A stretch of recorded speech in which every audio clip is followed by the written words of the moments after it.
June 24th, 2026. It is 6:30, and this meeting of the Montpelier City Council is called to order. Yeah, you mute yourself. There you go. To help us have a welcoming, respectful, and productive meeting, let's begin with a few shared norms. We want to understand who is participating in the discussion, so please, if you're online, please display your first and last name, and whenever you speak, whether online or in person, please begin by stating your name and where you live. We want everyone to have the opportunity to speak, so please keep your comments to the allotted time when that is relevant, and focus your remarks on the agenda item under discussion when applicable. Since we will be having public discussion on select agenda items, we're going to go back to 3 minutes for general business and appearances and 2 minutes for agenda items.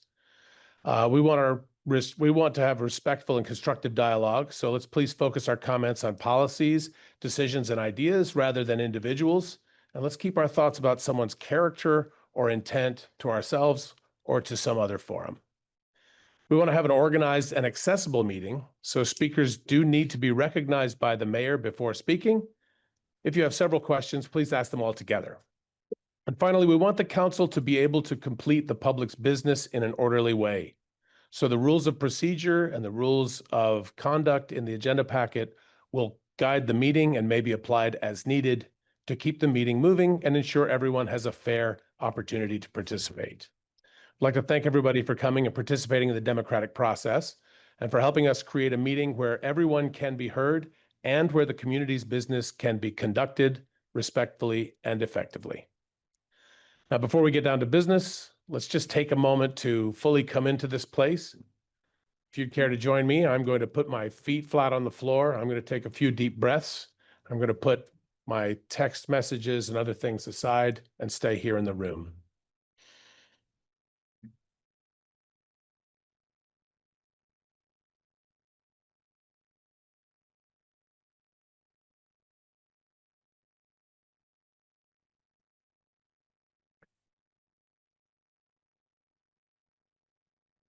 And before we go on, I'd just like to share, this is chapter 15 from the Tao Te Ching.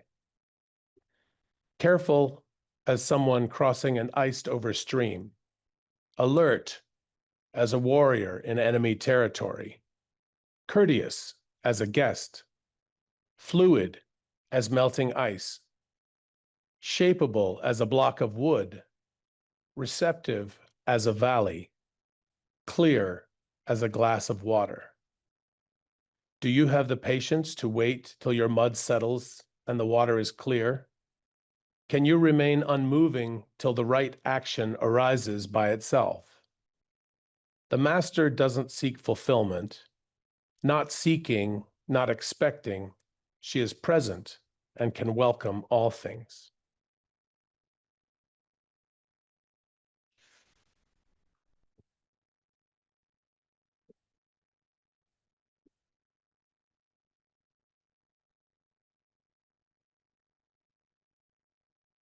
There are 5 counselors in the room, and I see Counselor Sheridan online. Counselor Sheridan, would you just speak up so we know we can hear you and acknowledge that you're here with us? Hello. Hi, Jim. All right, thank you for that. We'll next move on to item number 3, which is to approve the agenda. Normally, I would just say that without objection, we will approve the agenda, but I want to point out that we have slated a couple of items specifically for public comment, and I wanted to give all the counselors an opportunity to make changes to that if you would like, and someone make a motion, we'll have a second and we'll vote on it. But the items that currently we're planning on having public comment for are number 7, the Berlin Street road closure, and number 8, the homelessness update. Go ahead, Counselor Gill. The process behind choosing what got public comment and what didn't. I don't think we discussed that. We didn't discuss that. So that's sort of why we're having this conversation now. In making the agenda with the city manager, we sort of determined that there would be a desire for public comment on these particular topics, and that we would benefit from hearing from the public on those things. The others, I didn't feel there was new information that we would hear. Most of these things are either procedural in nature, but the reason we're discussing it is if anyone feels we should open up for public comment, then they should make that motion. And then if we have a second, we'll vote on it. And if the council agrees, then we will do that.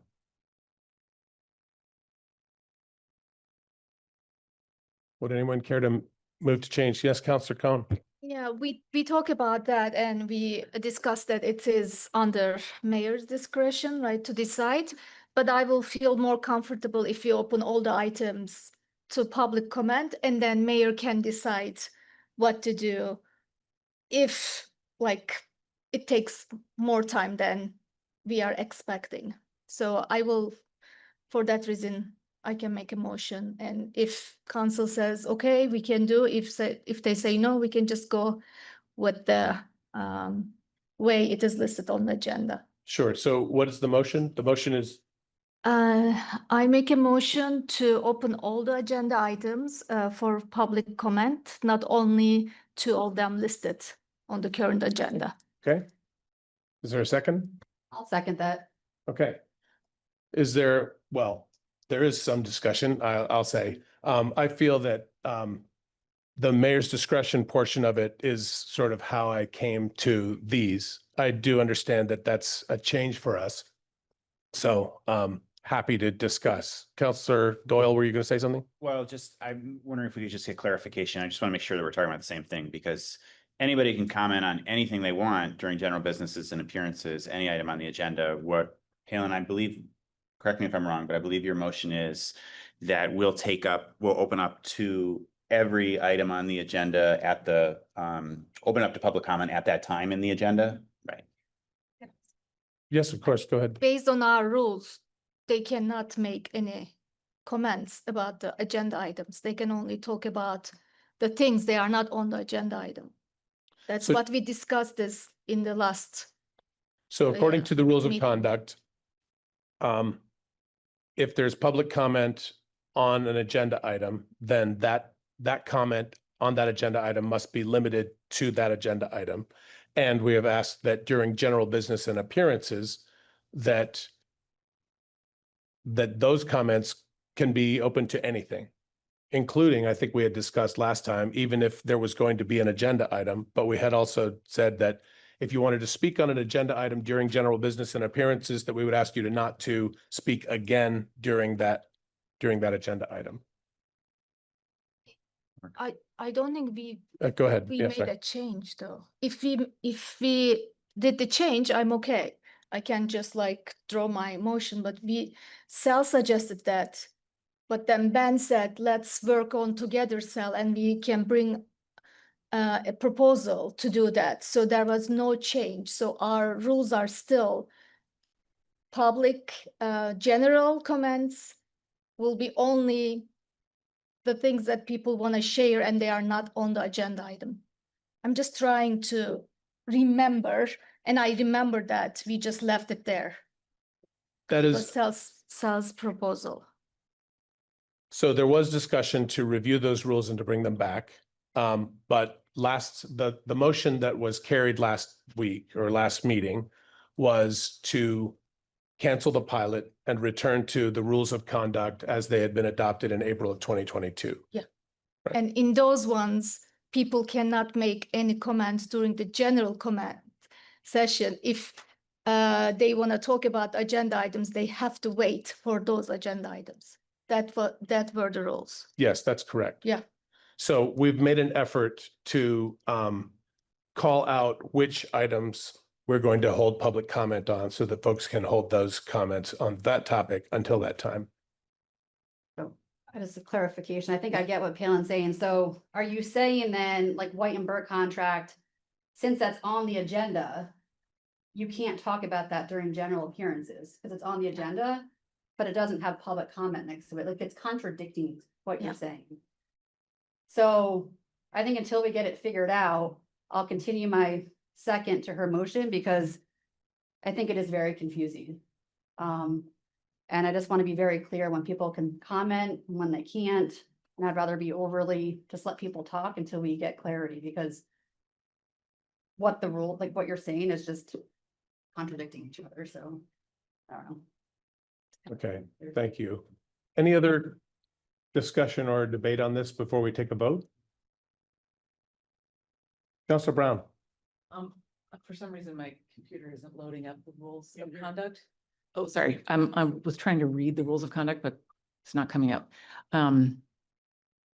And I'm wondering if the part about the chair's discretion is written in there or it is not. I'm just wondering how. It is binding written in those- the rules of conduct. Yeah. That's where all the discretion language is. Right. Yeah. So that I'm just not sure it's necessary.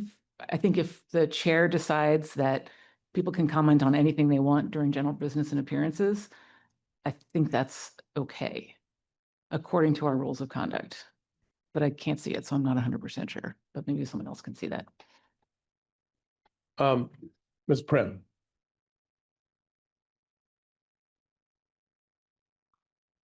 Thank you, Evelyn Prim, Communications Coordinator. Since I was the acting manager during this meeting, I took my notes on this, and hopefully John has them reflected in the minutes, but the notes that I took have the rules to go back to to basically discontinue the pilot, but to also allow comment on any topic on or off the agenda during general business. So for the agenda today, we have the items that don't have public comment. From my notes and my recollection of that meeting, any member of the public during general business and appearances could then talk about that item. Palin is correct that that motion was withdrawn, Oh. so it okay. was not finalized. Glad we checked. So I think we did leave it, right? That Sal and I were gonna work on something and come Yeah. back. So, I mean, I guess I would say just like in the spirit of compromise and moving us along, why don't we just have public comment available on anything anybody wants to talk about that's on the agenda? And then we'll work on it. Are you saying to have as, Yeah, yeah, okay, so let's take a vote. So the motion before us is to allow public comment on every agenda item. All in favor, say aye. aye. Sorry. Thanks. Any opposed? Any abstain? All right, the motion carries. We will hold public comment on every agenda item. Thank you for that dialogue. That's important. So then, with that change, if there are no objections, we will approve the agenda. Are there any objections? Seeing none, the agenda is approved. We'll now move on to item number 4, general business and appearances. If anyone in the room would like to speak or anyone online, we'll start in the room. Mr. Bellini, if you would please, we've removed the podium because some folks need to come in wheelchairs. And so this way, everyone comes to the same place. Stand up the steps. Unaided. The elevator does work again. Sure, now when I'm trying the stairs. Hi, I'm Dave Bellini, everybody. Good to see you all. The elevator's working now. When I was driving on Barry Street today, I noticed, whoa, that is one big bike path. And you could put landing lights on it. So I thought, the question is, do you think that's gonna pose an issue? Would you please speak into the microphone so that everyone can hear clearly? Thank you. Do you think that's gonna pose an issue in the winter because it's wide? So that's my question. And my comment on it is, that is one big wide strip and it's level and it's straight. And I thought to myself, maybe it could be used in addition to a bike path, because there's really not that much traffic on bikes, and for some other fun purposes.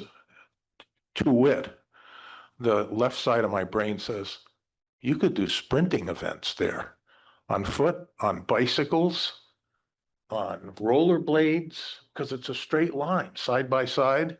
Get the kids involved. You could get the little kids. You could have a chalk contest where they chalk up, the sidewalk. That would be fun.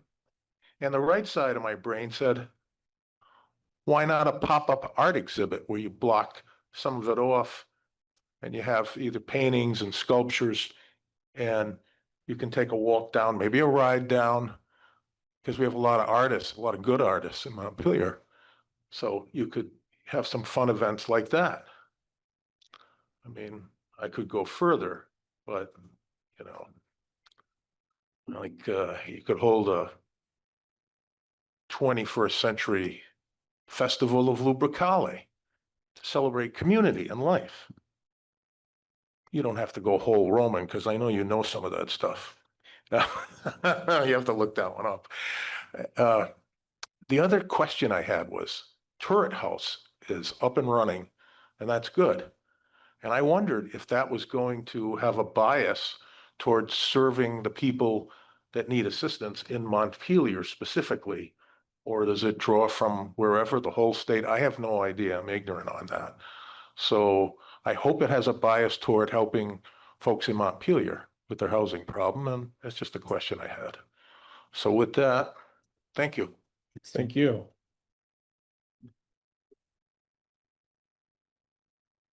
Is there anyone else in the room? Mr. Whitaker? Yes, Steve Whitaker. I'll again remind you that according to our charter and state law, that you don't have the discretion without an ordinance to put these limits. And it certainly don't, the council did take a vote when Jim Sheridan got back on, and general business and appearance was voted to 5 minutes. So I saw how cleverly it got compacted to 3 at your discussion, and I don't buy it. I've submitted I've got a written statement I'll give to the clerk and ask that it be incorporated into the minutes, because it has more detail than I will belabor with here verbally. Public records, no fewer than 35 of my records requests are now ripe for Superior Court. Our city manager has taken to ignoring the 5-day required response time for appeals. And we're not paying her that kind of money to ignore the law. You know, this is basic fundamental public records transparency accountability. And it's not okay to be ignoring the law. So the fact that you all are now aware of it, you can attempt to do something about it. The pattern is current. Just today, the city invoked an extension on 3 separate requests citing staff members' unavailability. That's not a lawful basis under statute. There's 3 lawful bases, and that's not one of them. So public records are to be made available in a timely manner unless 3 specific unusual circumstances occur, and none of those 3 accounts for somebody, the custodian of the record. Probably the city manager or the communications director is the custodian of all the city's records. So you don't get to take whoever's on vacation and say, oh, they're the custodian of that one. So I have responded and said none of those are, the current timeline still applies. North Branch Knoll, the fencing there still impedes lawful constitutionally protected assembly and still blocks the safety access to the emergency disconnects for the EV chargers after repeated notice. At this point, the action is willful, which is a legal term that you should be aware of. East State Street, the records that have been produced show no pre-survey certified notices to abutting landlords as the statute requires. The city is issuing a notice after the survey instead, but that doesn't cure it. Meanwhile, Green Mountain Power was setting poles in the sidewalk, in the road, and it took escalation to the CEO to get a response the city manager would not give. The survey needs to start over, and the poles need to be relocated after. There's probably 7 or 8 of them that have to be moved. That's an expensive move, and it'll be interesting to know who pays for it. Thank you very much, Mr. Underneath Whitaker. all of this, Your I'm time going to has talk expired. 5 minutes. No, sir. You haven't taken a vote to change the 5-minute rule that was adopted when Jim Sheridan got on the council. And you do not have that discretion, Mr. especially under Whitaker? open meeting law. Mr. Whitaker, Underneath all of this is one chronic problem, a government that doesn't know or will not follow the rules that govern its own process committees and public lands. Mr. Whitaker, you are out of order. I'm not out of Your order. time is I expired. have 5 minutes under You general do business. not have 5 minutes. We have 3 minutes for public comment. No, it's 5 minutes. It was changed when Jim Sheridan got on the, are you not aware of that? Mr. Whitaker, are you Did not you- aware that we have gone back to the rules of conduct that give us the discretion of how to run the meeting? We're set. to Mr. vote. Whitaker, you're out of order Not out of for the order. second time. I'm not out of order. Oh, Jesus. I'm gonna go 5 minutes.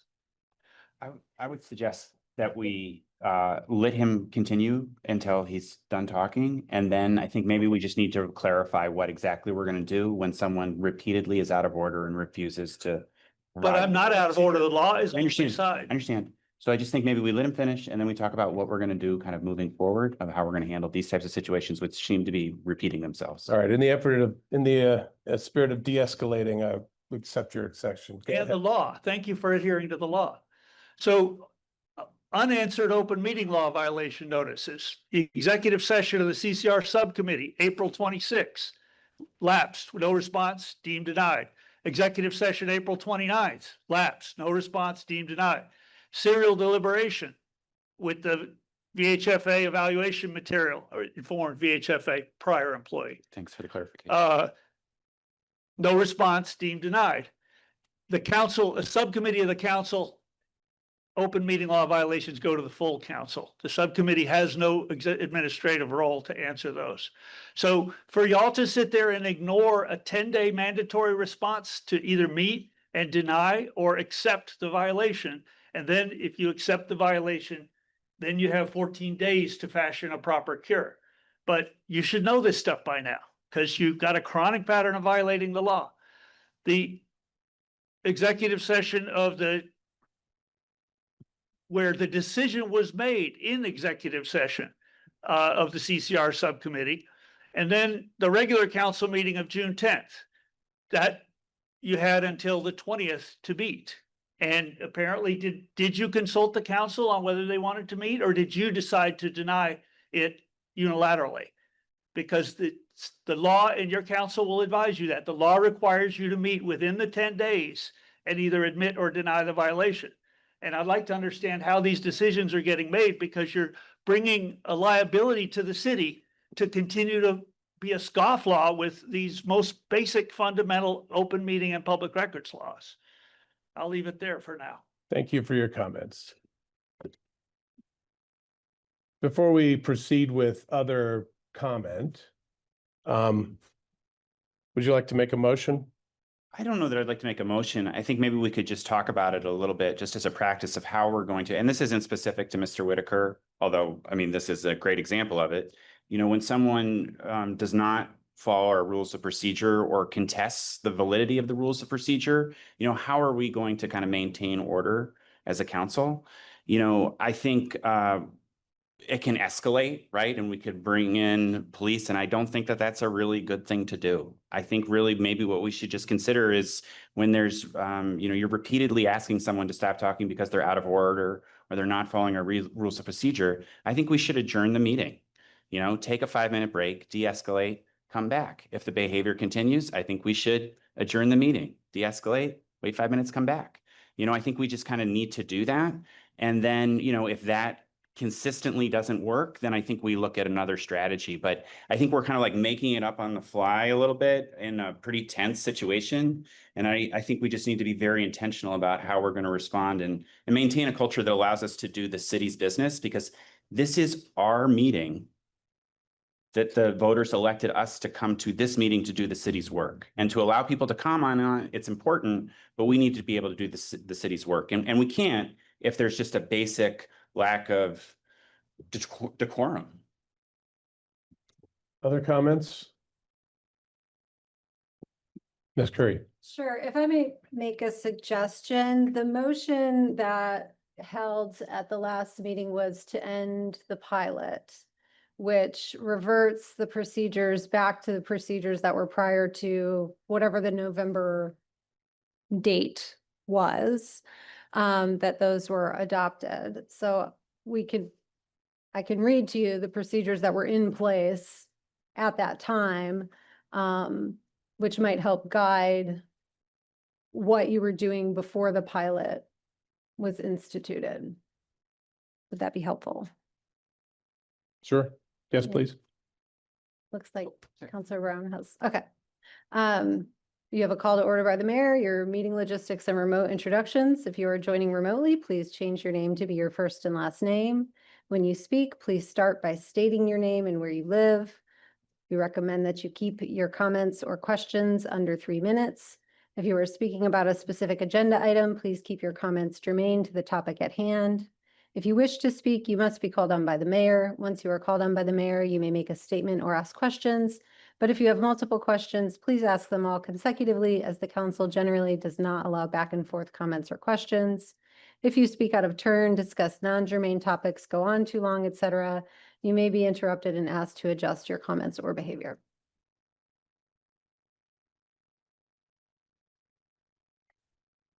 Councilor Brown. Yeah, I appreciate that clarification so that everybody can hear that. I think there's kind of two different things going on. There's a question of, were we doing things properly, as we were challenged by a member of the public saying we were doing things improperly, and you've addressed that we were not. But then there's this other issue of the member of the public who continues to disrupt the meeting even after getting an answer, even after getting a response, which so I want to go back to what Ben was saying and try to figure out, what are we going to do when that happens? Because I also would really prefer not to call the police. That just seems like a Sure. really extreme and ultimately unhelpful move.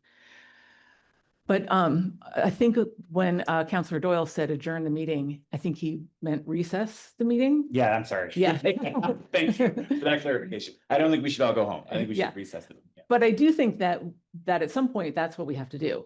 Is so maybe we recess the meeting first, and then if that doesn't de-escalate and calm things down, then we can't run the meeting. So we get to a point where we can't do our business. We can't have a meeting because it's being disrupted. So then our only choice really is to adjourn, and then we have to go home. And then whatever we have on the agenda has to get moved to the next meeting, or, we call a special meeting, or however we follow that. But I think we need to be really clear about that process. And I don't think we should be going into recess, 9, 10, 11 times.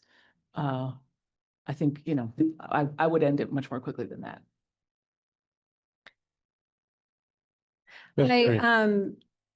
I might just offer that should that process, the repetitive recess process result in an adjournment for you, I would recommend that we refer this to our city attorney for review of the standard and any opportunity to request charges for disorderly conduct, which may or may not provide some relief around the ability to access and participate in these meetings with conditions moving forward. Councilors Cone, Gill, Sheridan, or Alfano, do you have, yes, Councilor Cone? Yeah, it will be great if we can have some legal recommendation or suggestion. Then whatever is okay to follow, I support that, because I agree that we need to have an efficient meetings. And when we move all the agenda items to another meeting, I don't know when will we finish that meeting. It can get like forever. So Sure. it is very important for all of us to go home at a specific time. And because I work, right, I need to get up next morning at very early to go work. So yeah, let's hear from our attorney. Then we should do something about it, because I receive emails from people, and some people also stop me when I'm at the farmer's market or other places, and they express their concerns about this. Anyone else? Okay, I mean, I don't think there's anything for us to vote on here, right? So I also I'm not aware of any ordinances, language, procedure, statutes that specify the exact amount of time that we can or must allow for any particular bit of public comment. We had previously increased it to 5 because time was only allowed at the beginning and end of meetings to make up for the fact that people would not be able to speak on individual items. I don't think so. We should ask Jim, but I don't remember like that. I think he made a motion to increase 3 minutes to 5 minutes. I think he knows better. Counselor Sheridan, can you shed any light on this? Yeah, when I first was on, I thought that 3 minutes was kind of restrictive, especially because we hardly had anybody who wanted to speak. I mean, basically, we have about 5 people who speak regularly, and that's it. I mean, back when the 12 years I was on, we had 20 to 30 people at every meeting that held their feet to the fire. So I just thought, well, we can give them 5 minutes. So I mean, I'm sure I made a motion to do it and it was voted in. I mean, it was a long time. It was, 16 months ago, but I did it right off because I thought, 5 minutes is squeezing people and being a politician of the people and feeling like we're a government of, by, and for the people. I thought 5 minutes was fine.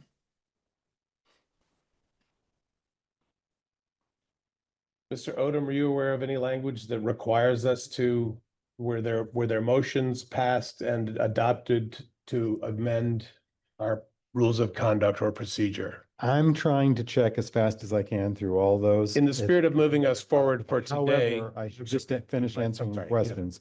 I recall that it was a motion. Okay, So it would be, May 14. I can check that. So, it depends on how, let me check the wording of the motion. If you worded specifically to go back to the previous rules of procedure, then that is a set document. That is a set policy. If you just said to end the pilot, I would assume that the motion still stands, the 5-minute motion. Let me just. the motion from the last meeting was to end the pilot. Yeah, then I would assume that the 5-minute rule, since it was a motion that was moved and passed, would still apply. Great. If we could maybe look into that at a future time to be absolutely clear, that'd be great. But right now, in the spirit of moving on, I say we just go give everybody 5 minutes. Mr. Bellini, you were robbed of 2 minutes. Would you like to speak for another 2 minutes? Don't feel the need. I'm just saying, in fairness.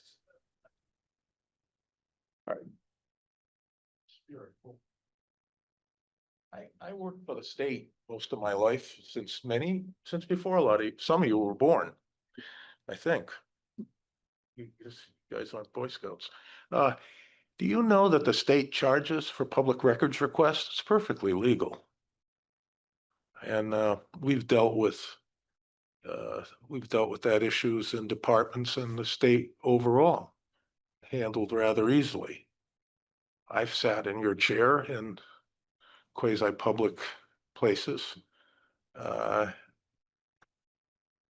I've seen other meetings in other municipalities where people are out of order and they won't come into order. Law enforcement's called. That person goes bye-bye. Sometimes they get a letter of trespass. Sometimes they learn their lesson. I just stuff that goes on. It's not related to anything here. Thank you for your comments. Is there anyone online that would like to speak? I don't see any hands up. Is there anyone else in the room? Mr. Anderson?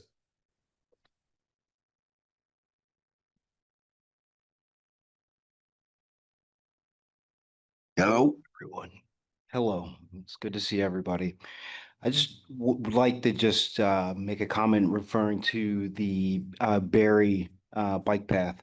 Just a suggestion. Earlier today, I witnessed, well, several people did, dually sideswipe a Subaru in front of the access hub. So the suggestion would be maybe to close the road for parking because people are parking on the one side and the construction is it's causing some hiccups. So that's all. Good to see everybody. Bye. Okay, thank you for your comments and suggestion. Anyone else in the room like to speak on any topic at all for general business and appearances? Oh, we have Mr. Hughes online. Mr. Hughes. Mr. Mayor, just 2 minutes. I'm dealing with medical issues, so I'm not there tonight. But I just a couple things. So I would recommend that instead of asking if there's a disorderly conduct, basis, that y'all look at consult the council, your attorney, city attorney, about the time stuff when you get there. You know what I mean? And I too believe in de-escalation. I appreciate Ben very much. He should come work for me. Just kidding. But I think we've been down the road with disorderly conduct. The state's attorney did not press the charge. So I don't know if we want to go there again. Thank you. All right. Thank you. Anyone else online or in the room for general business and appearances before we close the agenda item and move forward? Seeing none, that is the end of general business and appearances. Thank you, everyone. Mr. Mayor, could I speak? I don't see who is, My name, but go ahead. Whoever you are, you're online, I assume, right? I hear you, but I don't see you. Mr. McGrath. Where is he? Undersell. Mr. McGrath, if you can hear, go ahead, please. I didn't see your hand raised. That's why I didn't see you.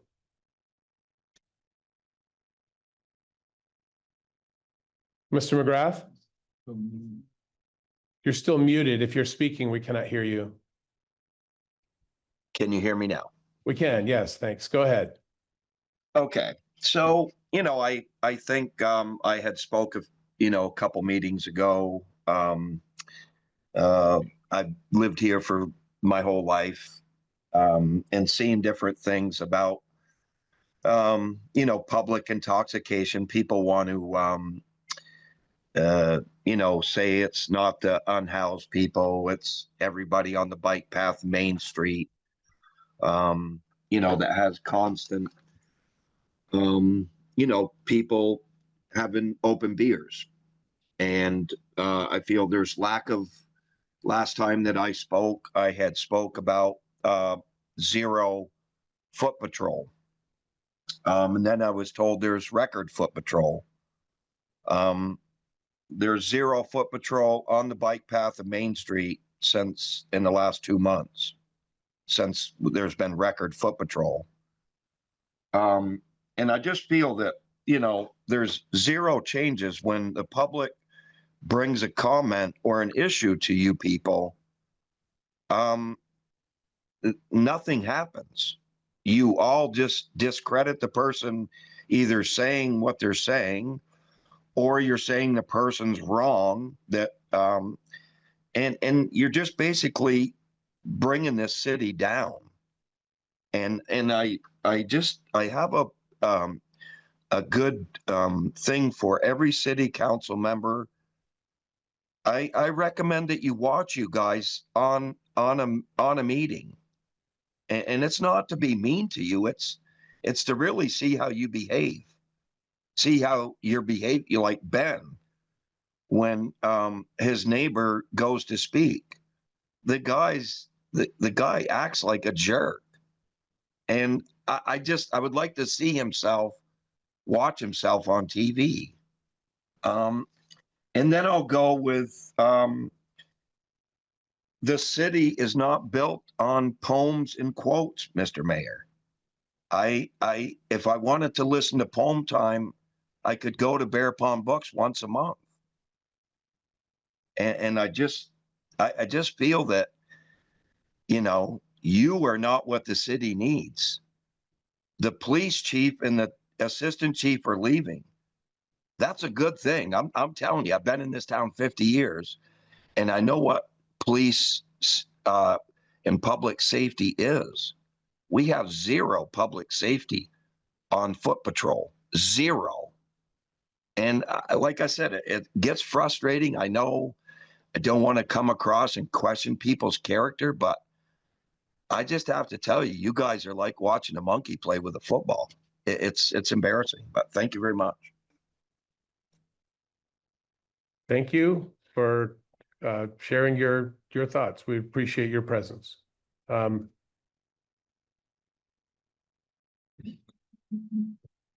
right, that's it for general business and appearances. We're going to move on to the consent agenda. At this time, we will either pass everything on the consent agenda if there's no objection, or any counselor may pull any item off of the consent agenda that they wish. Does anyone want to pull anything off of the consent agenda? Seeing none, just to keep things tight, appreciate a motion second, and let's have a vote on passing the consent agenda. I move we approve the consent agenda. Thank you, Counselor Brown. Is there a second? Thank you, Counselor Alfano. There's a second. Is there any discussion or debate about items on the consent agenda? Seeing none, we'll take a vote. All in favor of passing the consent agenda as presented, say aye. Aye. Aye. Any opposed? Any abstain? The consent agenda passes unanimously. Thank you very much. All right. Before we move on to item number 6, I'd like for us all to just sit for a minute. I'm going to take some more breaths. I'll spare you the poems.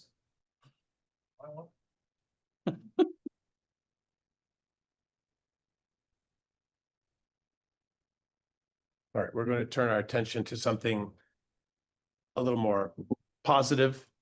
Manager Curry, would you take it, please? I will, and I might offer you could consider putting the celebratory things even before you open for public comment in the future, so we can really kick off on a positive vibe. And, you know, having been a local government elected official for many years, I just want to extend my support to everyone who tries it and sits in the seat for how challenging it really is in some days. And, you know, as a person here to execute your vision, it still really matters. So thank you for the latitude for that. And I'm going to stand up and go over there, but I really have the great honor of recognizing Amy Pitton, who has been our Senior Services Director for the last 2+ years for the city of Montpelier, and has done a wonderful job coming into that role, you know, frankly, when the city has experienced some crises coming out of a flood, and working with our seniors, and some of which are real vulnerable populations, I think. And she's done a wonderful job, I think, connecting the senior community to the city in reflecting what the role and relationship of the city and the senior center are, and how they work in partnership together.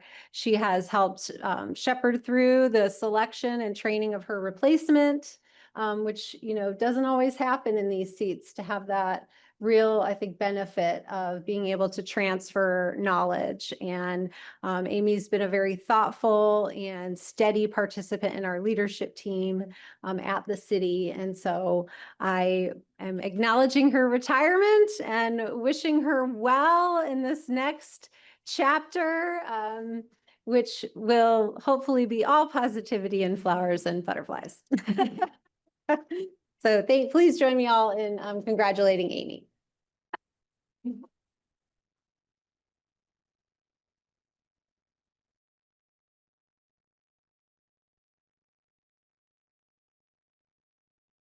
I'll go to the microphone. I'll behave myself.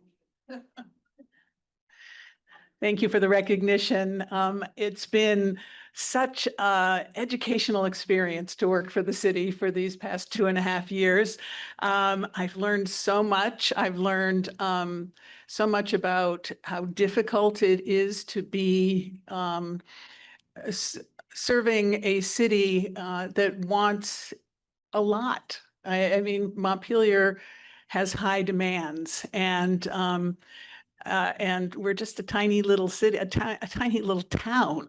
And so the struggles for the leadership, both the council and the staff, are tremendous as we try to meet as many of those needs as possible, but at the same time, acknowledging that there are real restrictions on what can happen. And so I've learned that. I've learned how wonderful this staff is here at the city. I love sitting in on leadership meetings. I love participating in those leadership meetings. I keep thinking about the Hamilton musical, where, you know, in the room where it happens. You know, it's fun to be in a place where you're talking about really important things, and you know that the kinds of things you're talking about are going to have an effect on the rest of the city and the community. And so thank you for hiring me. Thank you for allowing me to get the senior center up and running. Not up and running, but it was floundering, and I hope that I have left it in a strong position. I think that Shannon Cardici, who is the new senior center director, is going to be fabulous. I'm very excited for her and for the senior center itself to have such great leadership. So thank you for all that you have done, and I look forward to being a resident of District 2 for the time to come, and participating in city life from a different perspective. And hopefully as a member of the senior center. Yes. No, I am a member of the senior center. I can't wait to take an art class. You know, it's hard to sit there for 2 years and there's art classes going on, and I'm going, I have to go talk about a budget. Geez, you know. So yes. Amy, thank you so much. You're welcome, Mark. Thank you so much.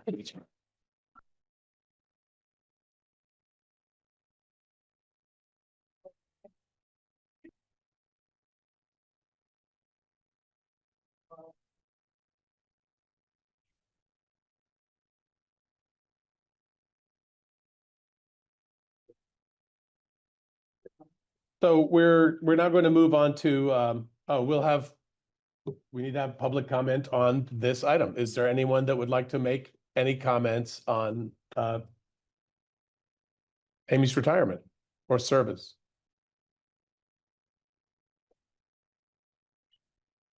All right, seeing none, we're going to move forward to item number 7. Ms. Curry, would you like to tee this up and hand it off to whoever needs to give us the skinny? Yes, I will invite up our Deputy Public Works Director, Zach Blodgett, to help with this. But as you know, do you want to come up?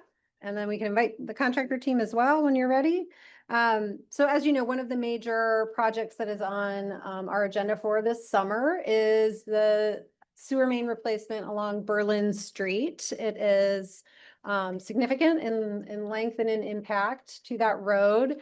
This year, the replacements will be done, the connections will be made to the homes along the stretch that's being repaired, and the next year, the paving is set to follow as we have teed up our planning and our infrastructure projects that way. And so we have our selected contractors here, and they are requesting a road closure. City Council is the only one who has the authority to approve a road closure. And so they're here to discuss that. And I'll turn it over to Zach for any further context. Yeah, so my name's Zach Blodgett. I'm the Deputy Director for Public Works. With me is Cutting Edge. This is Ben and Justin.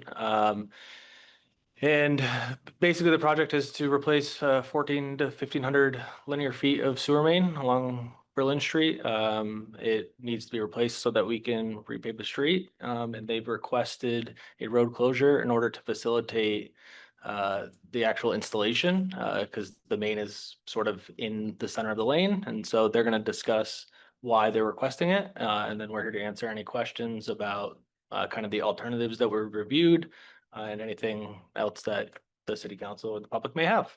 So with that, who am I kicking it off to, Justin or Ben? Thanks, guys. And I'll just remind you that the folks on Zoom can only hear what goes through that mic. So if you could speak into that mic, that'd be really helpful. Thank you. I'm Justin Pratt. I'm Cutting Edge Project Manager, and I've been looking over these plans for quite some time. And safety wise, this is the best option for our crew and for the public. That was my main introduction for that. The other thing I wanted to talk about is if we have a road closure, everyone knows about it. It's set in stone. Everyone knows that during construction, bad things happen. I don't want them to happen, but they do happen. They do come up, and then we got to shut it down in a hurry, and then everyone is mad. This way, everyone knows what's going on, and we get to move on. And that went on. As far as emergency services, they will have access to all the homes at any time. If there's an emergency, we will keep in contact with the emergency department on a daily basis onto what street that they can access the homes from, because we will obviously be moving up the street, so we'll have to block other streets. And I wanted to open it up to any questions that you would have, but that was pretty much my main spiel. Questions from council? Go ahead. So Councilor Alfano. is it a progressive closure or is it a closure from beginning to end for 60 days, I believe is the Yes, duration it's gonna be a closure from Phelps to Wheelock, for the whole period correct? to It'll be open to local traffic. only to local traffic? Yeah. So it'll be blocked? How is it blocked? I mean, what happens at either end? You'll basically have a barricade that says road closed ahead, other than local traffic. Mhm. And you'll be able to go around the barricade with one vehicle, So it's kind of an honor system. pretty much, yeah. Deliveries in addition, I mean, I understand emergency vehicles. Yep. What about deliveries? Deliveries will be Deliveries to the accessible. firm? Yeah. There'll be staff there that'll help direct and get people to their residents. And if residents do get home in that timeframe during their working hours or when we have staff on site, they will keep in contact with whomever's there. Say, hey, we're coming through your driveway. You'll have to come up the hill today, up to this point, or you'll have to come down the hill today. So there'll be constant updates to the residents that are within, but to solve the confusion of one-way traffic up or down or alternating, the hard closure is the best fit for this, and being the location, the proximity of the sewer line and how deep it is to be able to maintain a lane width is extremely challenging on that road. Sorry, did you say that last thing you said again? To maintain the width, to keep a lane width for a vehicle to go up and down, it would be extremely challenging with the depth and the room that they need to work. So the side streets will be open, including Phelps and Wheelock. Yes. Okay, so people don't have to go really out of their way. They can come up those two or out those two. They've also proposed plans to have detour and alternate detour routes on using Sherwood and Wheelock, which will help alleviate. I mean, the idea is to get, if you're allowing a road closure, would be to get the traffic to utilize those, preferably Sherwood first. The through traffic, yeah. Yeah, the through traffic to use Sherwood first, and then if they get to Wheelock, then they could use Wheelock, and then if it was local traffic only, they would be getting into the construction zone. But to get the majority of everybody that's trying to go through the work site would be detoured using those side streets. And just one other thing, will the project be finished before school starts? So allowing a road closure makes it a lot more likely that this project will be completed prior to school beginning, which is another factor, because once we start getting buses and more children there, it's going to be a bigger deal.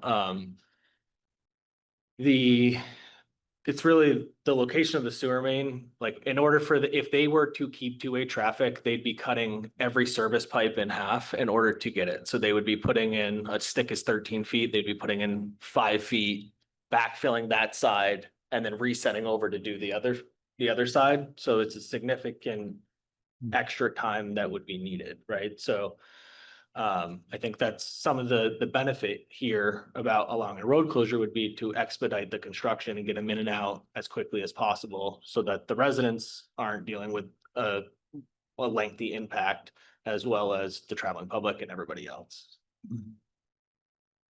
Councilor Gill?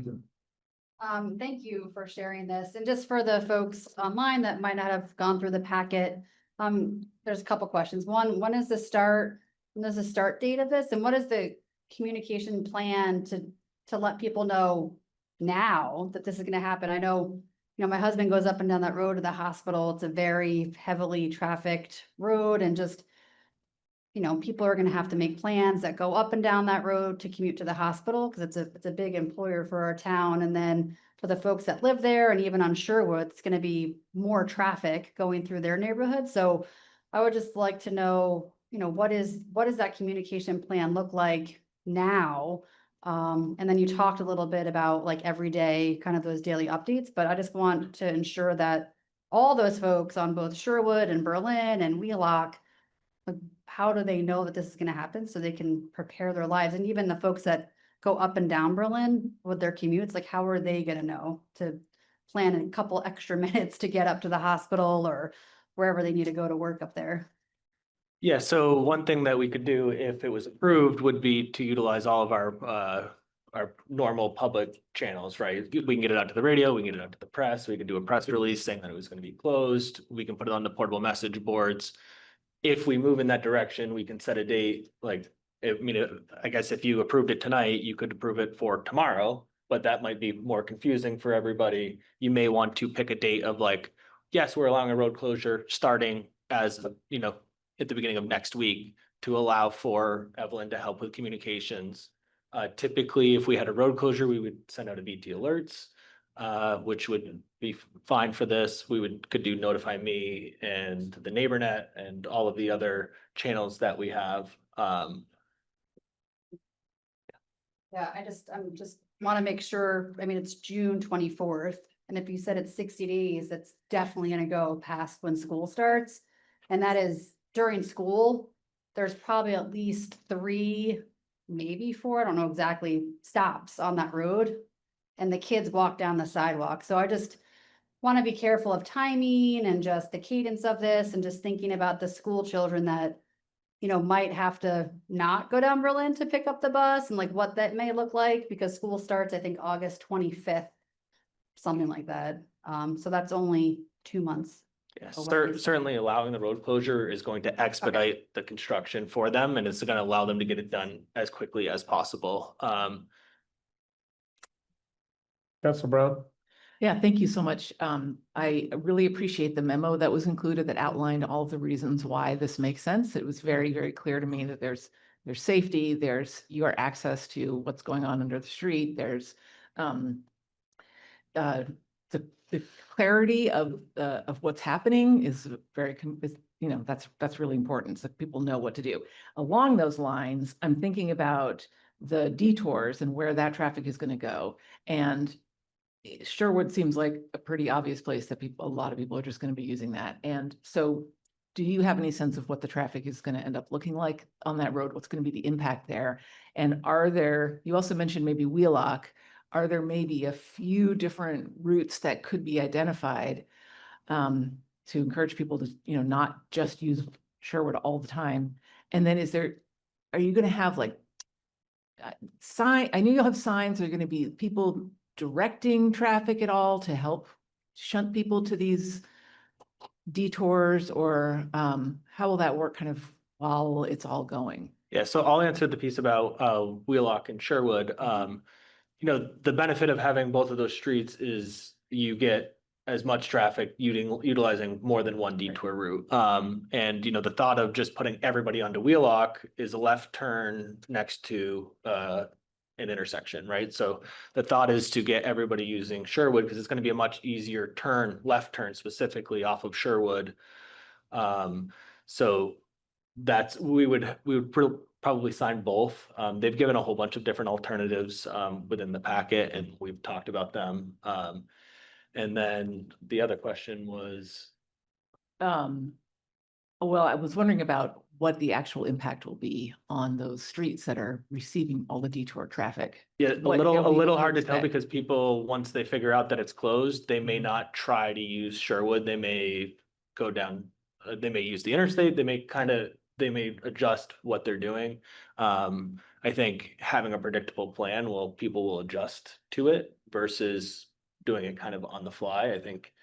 I think what you'll see is that after the first week, the traffic dies down and that, if you had 2,000 cars that were using Berlin Street, after that first week, that number is going to drop significantly. So it's a little hard to say, you're going to have exactly 2,000 cars turning off of Sherwood because people are going to find a different route that works for them depending on where they're going.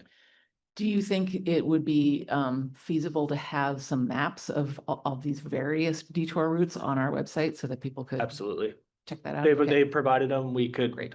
if we were to move in this direction, we could clean it up and make sure that it was legible and that the information was out so that people could easily have that information for being detoured around the work zone. Thank you. What's DPW's recommendation in terms of when to start? I mean, you said we could do it as of tomorrow, and I'm sure that for the purposes of work, tomorrow would be great. But given the idea of communication and making it as smooth as possible, what do you suggest as a start date? A realistic, and I haven't talked to them about this, would be at least Monday, right? You would want, I mean, we're talking Wednesday, at least Thursday, Friday to hit communications really hard, Saturday, Sunday, and then to put that message that effective on Monday, the Berlin Street will be closed to through traffic. That would be my recommendation in order to give, 4 to 5 days to get that communication out and allow us time to finalize the map, get the detour, put it on the website, and to work with Evelyn to get the information out. I think starting tomorrow would not go well. Right. Yeah. For at least for the road closure piece. Councilor Doyle. Yeah, just curious though, like, do the people that live along that street already know about this? You know what I mean? Right? Is there been like separate communications to them, or is it everybody's finding out at the same time that So that would be something that we could do, is reach out to each of those residents individually. Up until now, the contractor's requesting it, so we haven't had that preemptive conversation. It wouldn't be a bad idea to talk to those residents and to do some kind of. I think it's really important that there be like individual contact with individual residents. Like the rest of us that don't live there, we can figure it out. But if you live on that street, I think you want to know as soon as possible. Yeah, if that was the decision that would be made, then we, Justin, our staff engineer, would be out, probably knocking on doors and sending out letters and really trying to do a door-to-door campaign to really, and I'm sure that these guys would also help with that and answering questions and some of that other stuff. But Justin's really good at that stuff. And so we would have no problem kind of going through those. Great, thank you. Councilor Gill. Yeah, I think that's really important. I think Berlin Street, I'm looking at the map, but I think also the other streets that kind of are in the middle, like Judson, Herbert, and Isabel Circle, which will exit onto Berlin, but it's in between Sherwood and Wheelock. So they're gonna exit, there's no way to go any other way except onto Berlin. So that's also like a whole neighborhood that I think, they should also be, door knocked, because when they come out into Berlin, they're gonna come out into a street that's closed, but you all will be there to be like, okay, you can go right or left today, right? But I think that will impact them. And, I don't know what NeighborNet representative is up there, but, there is that network. So it might be worth, I think you mentioned NeighborNet, to have them help. If there's a representative for Berlin Street to go help, if there's like a door hanger or a little flyer to put in people's doors, just so it's not left to one person, because I can imagine, just looking at the map, that's, a significant number of homes. Yeah, so the road closure specific is between Phelps and Wheelock. It's not the entirety of Berlin Street. And Berlin Street itself is not covered by a single NeighborNet. There are a few. It's several patches. Councilor Brown, did you have a question? Yeah, thank you for bringing up the map. I'm looking at the map. And, but what I'm seeing a concern here that there are, unless I'm reading this wrong, sorry. It's closed between Phelps and Wheelock, which means that folks who live on Blodgett, they can go down to Pleasant View. But the folks who live on Wilson Street, on Highland Avenue, on Frank Street, on George Street, all of them are going to be coming out onto Berlin Street in the middle of the closed section. Right, but they're local. Mhm. So so those are all, I mean, just, yeah, those are all people that need to be brought into this right away. Yeah. Local traffic. Yeah. Yeah. Counselor Alfano? Yeah. I'm just wondering, I remember when I had to move in Washington DC, I found out the last minute I had to reserve parking spots on the 5-lane Main Street in front of me. I'm thinking about somebody who has to move out or move in with a tractor trailer. In other words, they're moving their household. They just bought a house. They have to unload or load and get out of there. Is that going to be possible? Yeah, I think and I'll speak on from my side of that is in our language out there, we would say if you need any special accommodations, please reach out to city staff and we will help to accommodate. That's not something that is out of the normal, right? And when people have these kind of special circumstances, we try to work with them.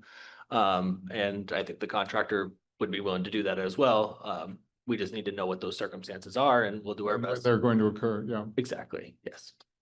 Counselor Gill, did you have something? Yeah, I was mistaken. I will take back what I said about Isabel Circle. I didn't realize it was Phelps and Wheelock. I was thinking Wheelock and Sherwood, so I apologize for that. That's okay. Sorry. Counselor Brown? If this does go into the school year, will it physically be possible for a school bus to go back and forth through there? Or will that have to be rerouted also? Yes, it will. Okay. And the other thing is that, we can allow the road closure and we can, if we're getting into that time frame, right? And we can no longer physically have a road closure because school is starting, we can talk with them about going to one-way alternating or other accommodations to make sure that we're not making the problem worse. So. Any other questions from council before we open up for public comment? No? Okay. Is there public comment on this topic from anyone in the room? 10 seconds. Please come to the microphone. Close enough to get picked up. Steve Whitaker. I just think that every time we've done a road closure, we've put weeks worth of the signs up. This seems to have compromised our notification process, especially if neighbors haven't been forewarned about this, that out of courtesy to all drivers to reorient their planning, or 4 days is insufficient in my view. And we probably ought to try to formalize a minimum requirement like we do our, parade road closures, whatever else, to make it a consistent prior warning, because we do have those signs. They are programmable and they could have been at the bottom and top of Berlin Street and Sherwood for the last 2 weeks if we were that ready to get started. I support the work they're doing. I just think that we owe it to our citizens to give them fair warning. Thank you. Would you like to comment on that? Mr. Yeah, understood, right? Like what is the proper amount of time to get that notice out, right? And the longer we delay the start of the project, then the more likely it is to go into the time of year that we're in school. So if you wanted to go in an additional week before they were allowed to start, I don't know that they would be opposed to that, but there is a balance. I think we can get the information out. We can really press heavy on the communications and we can do our best to go door to door and get the word out.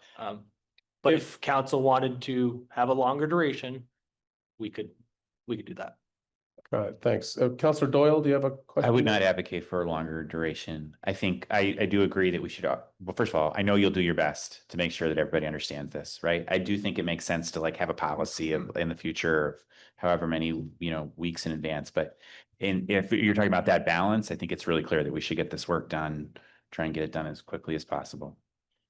Let's go. Just one more Counselor question. Alfano, and then we'll go to Mr. Kelman. Go ahead. When the work starts, is it immediately digging trenches or is there a couple of days of surveying and marking and staking out stuff? I mean, do we gain any time if we set the date as Monday? Are there a couple of days where, there's not a lot of equipment and stuff? Monday will be the actual start day where we start digging. Start digging, okay. But I will say, I have been door to door to everyone in between Phelps and Wheelock and everyone on Wilson Street to tell them that this project is starting. It was not a road closure notice, but they do know that we're starting this project. Yeah. And anecdotally, I can say that I've heard from 3 or 4 residents that are aware that something is happening. They just don't have the nitty-gritty specifics of it. Folks that live off of that south side. Mr. Kelman. Peter Kelman, Montpelier. I think that there are 2 separate groups. The groups who live in those neighborhoods that are going to be directly affected. And I think that I'm convinced from listening to this that everything possible will be done to them, including door to door. The general population of people who use Berlin Street to get up to the hospital, well, guess what? There's lots of ways to get up to the hospital, and people are going to figure it out pretty quickly. I really think you guys are getting a little overworked about that. Yes, everybody will need to know it. And within a couple of days, everybody will realize it. We're very good in Vermont. We're very good about figuring out how to get around road closures, especially in the summer. Summer is road closure time. So I agree with Ben. Let's get going on this so that it doesn't run into the school calendar. And that's it. Thanks. Great. Thank you, Mr. Kelman. Councilor Alfano, your hand is raised on Zoom. Is there anyone else either in the room or on Zoom that would like to comment on this? I'd like to comment. Go ahead, Ms. Kirk. Yeah, I just would like to offer, we're bringing this to you as quickly as we could have. There was no, this wasn't how the project was originally conceived or planned until sort of a recent request as the date got closer from the contractor. And so I just want to be clear about that. We were on schedule, moving ahead, everything, and wanted to honor their presentation to you for consideration. Thank you. Great. Thank you for that clarity. Councilor Doyle. I'd be willing to make a motion. I'd love that. Thank you. Great. I make a motion that we authorize Cutting Edge Landscaping and Excavation LLC to temporarily close Berlin Street between Phelps Street and Wheelock Street for the duration of the Berlin Street sewer replacement project, subject to approval of traffic control measures by the Department of Public Works, maintenance of emergency vehicles, and local traffic access. Is there a second? Second. All right, we had a couple seconds. Is there any other discussion or debate on this topic? All right, I'm checking in with you, Councilor Sheridan, just because you're not in the room, but I don't see your hand raised. So with that, the motion before us is to authorize Cutting Edge Landscaping and Excavation LLC to temporarily close Berlin Street between Phelps Street and Wheelock Street for the duration of the Berlin Street sewer replacement project, subject to the approval of traffic control measures by the Department of Public Works, maintenance of emergency vehicle and local traffic access, all in favor. Councilor Alfano. Did we want to include a start date? Oh, I believe you did, and I left it out. Did you? I did not. You did not. Start date. Okay. You need a start date, right? 29th. We're proposing the 29th. The 20th. Okay. Yeah, is that a friendly amendment? It is a friendly amendment. I accept your friendly amendment. Okay, then the motion before us is to, as of Monday, July 29th, authorize Cutting Edge Landscaping and Excavation to temporarily close Berlin Street between Phelps Street and Wheelock Street for the duration of the. Did you say July 29th? I probably did. Let me start again. Sorry. All right. As of this coming Monday, June the 29th, to authorize Cutting Edge Landscaping to temporarily close Berlin Street between Phelps and Wheelock for the duration of the Berlin Street sewer replacement project, subject to approval of traffic control measures by the Department of Public Works, maintenance of emergency vehicle and local traffic access. All in favor, say aye. Aye. Any opposed? Any abstain? The motion carries unanimously. Gentlemen, thank you very much for coming here today and for all the work you're about to do for us. Thank you. Thanks. All right, with that, we are finished with item number 7. We're moving on to item number 8, which is a homelessness update.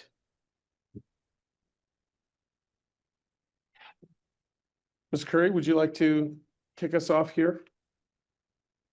I will, and I will look to Counselors Sheridan or Brown for any additional input they want to provide related to the homelessness committee's conversations.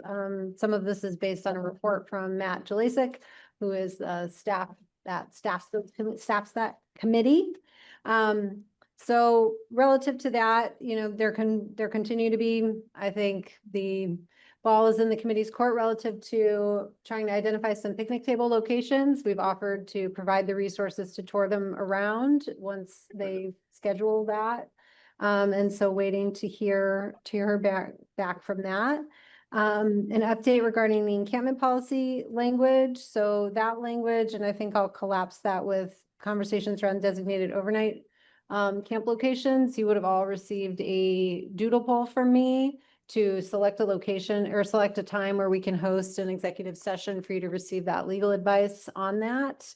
There has been conversations with a number of providers led by the folks who ran the overnight Montpelier cold shelter, proposing availability and willingness to convene a volunteer management structure for such any encampment location.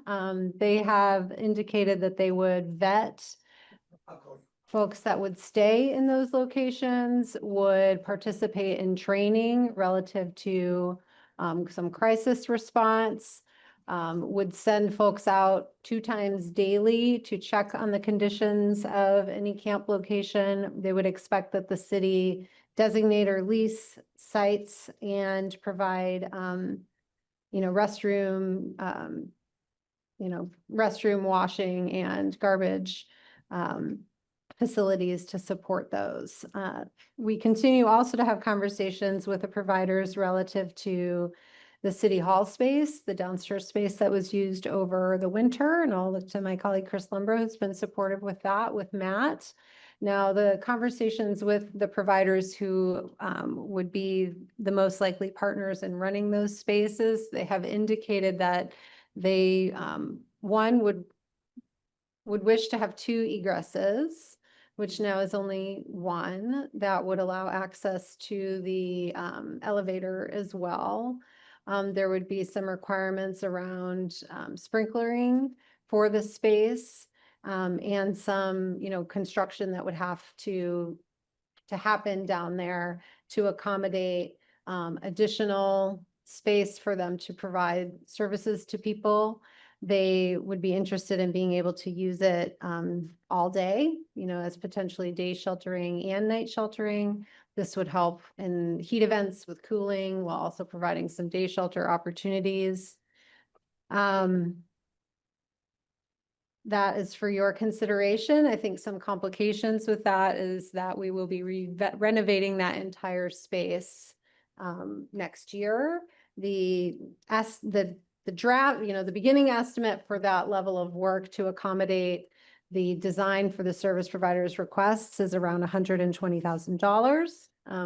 We do not have that budgeted. We currently have about $40,000 from carryover from this fiscal year and the $10,000 that was budgeted into the next fiscal year, which also has to accommodate expenses around kind of camp cleanups or additional homelessness supports that the council may wish to allocate funds for. As part of that, Matt has been doing, convening partners on a regular basis has been one of our goals. And Matt has been doing that with the religious providers to really see if they have a space that could be, if there were to be needed investments, does it make more sense for those spaces to receive investments rather than investments in a temporary city space that's then going to be renovated? And he's continuing to have those questions. The Unitarian Church as of now is not planning on holding a cold weather shelter.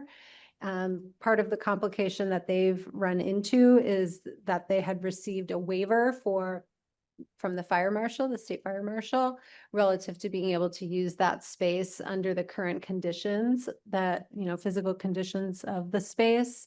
And that waiver is over, run out. We are pursuing additional conversations to see if there's any latitude beyond that 3-year waiver for that, for those spaces. But in a bigger picture, you know, Matt has also been convening the religious organizations to figure out if there is more of a collective response with both provision of service and identification of spaces that perhaps the city could help partner on, should, you know, council not want to make an investment in our space here for the reasons I've laid out. There's additionally a group that has come together called Thrive. I don't have all the details around that, but it is another sort of convening of service providers around programs and policies in the mental health, substance abuse disorder space, of which, you know, we're seeing obviously conflicts come out with some of the behavior of some of the homeless who have those disorders, and trying to figure out how to, I think, institute better programs around that. So there's a lot of activity happening around that. I will say we've had some recent response to some encampments. The camps on the bike path have been, we've worked with the folks there that were referred to the situation table. There was some success and then some not success around those. I have to go back out there tomorrow, but we were able to finally connect a gentleman there with a solution as of yesterday. And I believe that there may be some of his stuff remaining until we can get out and help him store it at the Country Club Road site. But I haven't been back out there today. And that was a very hurried, even though there's been lots of conversations and touch points, I think over the last 7 weeks when the camp first was identified and reported, there's been a lot of touch points with that and trying to resolve that. I had the health inspector come out with us yesterday to inspect the site, and it is not sanitary. Our cleanup provider also came out with us. The gentleman who was there had identified a bunch of garbage that we could take. There was 2 other abandoned sites that we cleaned up as well. And that, just so you know, is a cost about $900 to the city to do that. So some of these trickier cases, we have a few that have been reported up in Hubbard Park, where we have also tried to connect those folks. Outreach has been out multiple times. We have been out to sort of check in on the status of those. And I've not been back out there in the last few days. But beyond that, I haven't had a lot of reports of encampments yet. I will say there is a lot of police activity happening. They are being called to Trinity Church. And the interactions are becoming more aggressive. And this is from the sort of telling of the police, where they've had more arrests for some of the cases out there. And so we're kind of anticipating an additional increase in responses to calls in the summertime is what they're happening. And as you know, under a smaller force and all of that. So happy to talk more about that, but that's the update right now for our actions around homelessness. Happy to answer any questions. Any more information about why the interactions have gotten more aggressive? The theme that has emerged is just alcohol use disorders are, very prevalent, I think, and that is, people are inebriated and acting violently. And that, I think, is something that's it's on the mind. I've heard it from a number of providers as it being particularly called out as problematic here in Montpelier. Okay. Anything from Councilor Brown? Go ahead. Yeah, thank you very much. That's a great comprehensive update. I want to reiterate something I said at our last meeting, which came out of the Homelessness Committee, which was just to convey a sense of urgency about making any progress that we possibly can towards finding places for people to camp or for places for people to stay. And I know that we are working on that and we need legal advice and all that. And I appreciate that those wheels are moving. And I also want to say, they're still moving pretty slowly, and there are still people who really need some help that they're not getting. And I appreciate that a group of folks came to the city with a proposal.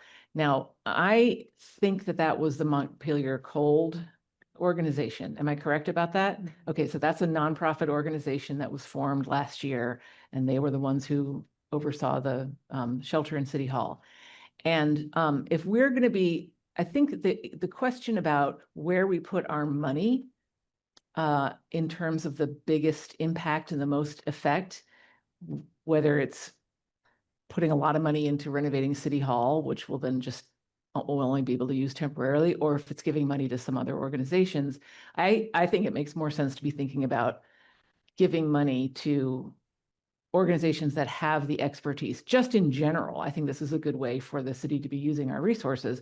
We don't have the expertise on how to shelter people and how to meet their needs, but we have plenty in the community who do. And so helping to support that financially when we can, I'm all for it. I am personally a huge stickler about separation of church and state. I'm not comfortable with giving government money to faith-based organizations or to churches. I know that, technically, if they're not using it for religious activity, it's not illegal, but I would be a lot more comfortable if we just worked with known service providers who we really know have that expertise too. So, and maybe the Montpelier Cold group is one that we could work with or something like that. I would be a lot more comfortable with that. I'd also be more comfortable working with the established service providers like Good Samaritan and other folks who are there and finding out what resources they might need from us that could make the difference. And then, yeah, and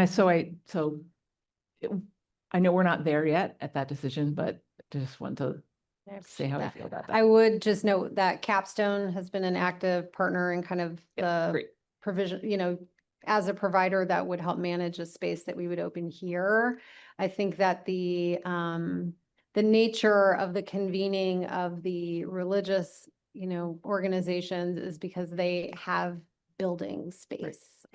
So that is sort of the tie of like, well, who has a space that might be able to serve in this way? Yeah. Other questions from council before we go to public comment? And you'll have the opportunity as counselors to ask questions after public comment as well. Anything before?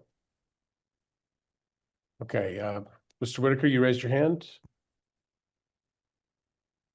Yeah, Steve Whitaker. The motion to put homeless issues on the agenda every council meeting, I feel has been co-opted into reducing the declared emergency to a report preserving the status quo. I'll note that with respect for Kelly having only started recently, but our city plan, which requires these issues to have been planned before you adopted the plan, requires the city manager, assigns to the city manager to develop a plan to identify and support locations for unsheltered individuals to congregate during the day and to camp at night. Responsible party, city manager. Continue to administer the encampment policy, city manager. Hygiene, continue the public restroom project, whatever that was, it is. The need for another public restroom identified, the committee appointed may ultimately be associated with a homeless day shelter. We have the opportunity to put a shower into the transit center. One of those bathrooms has a 5-inch sewer main running directly over the empty corner of the bathroom. A neo-angle accessible shower could be installed there inside of a week. That necessitates the issue that I wasn't allowed to speak at the last meeting. But a couple of trailers, the behavior issue, to continue to say this is, alcohol abuse, one could, from that point of view, one could argue this is governance abuse to have let this same issue percolate unchanged for 7 years now. Okay, this is dysfunction in government, that we have done nothing to create showers and safe places for these folks to sleep at night and without fear of being attacked or having their personal possessions stolen. And every day I'm talking to folks who are having their stuff stolen. So the trailers that had been proposed for 14 to 16 Main by Steve Robellini, he conferred with Kurt. There's water and sewer directly under that site. We could put water and sewer trailers. Montpelier Live said, yeah, as long as they have a nice facade on them. We could pay for a shower at Trinity. That would be an immediate, and Home Farm Way has water and sewer as well, which was brought up at the last meeting by Matt and the church folks. So this is, we're not starting from scratch here, but I see we're dragging anchor. Thank you. Is there anyone else in the room? Yes, go ahead. My name is Nancy Smith. I really don't know that much about this issue, except that I spend a lot of time with the homeless people. I have attended Christ Church. I volunteer regularly there to help feed the people on Saturday and Sunday, and worked over the winter for the warming shelter. I know a lot of our homeless individuals very well. I have a lot of things to say, but today I just want to say that after the last meeting, all I see is increased police presence and crackdown. I don't know if that's an appropriate word. And I know that psychologists have said for decades, maybe 100 years, that punishment is only a reinforcer, and it reinforces negative behaviors. And all I see is people getting their negative behaviors being reinforced again and again and again. I also know that feeding people helps lessen negative behaviors. So I really want to advocate that they get fed as much as possible, and that's what we're doing. But and also, as far as religious institutions being involved, that's where the people who want to help are. And they do have experience. They do, for the most part, know what they're doing, and have a lot of experience from what I can see. And that's all I have to say. Thank you. Thank you so much. Mr. Anderson.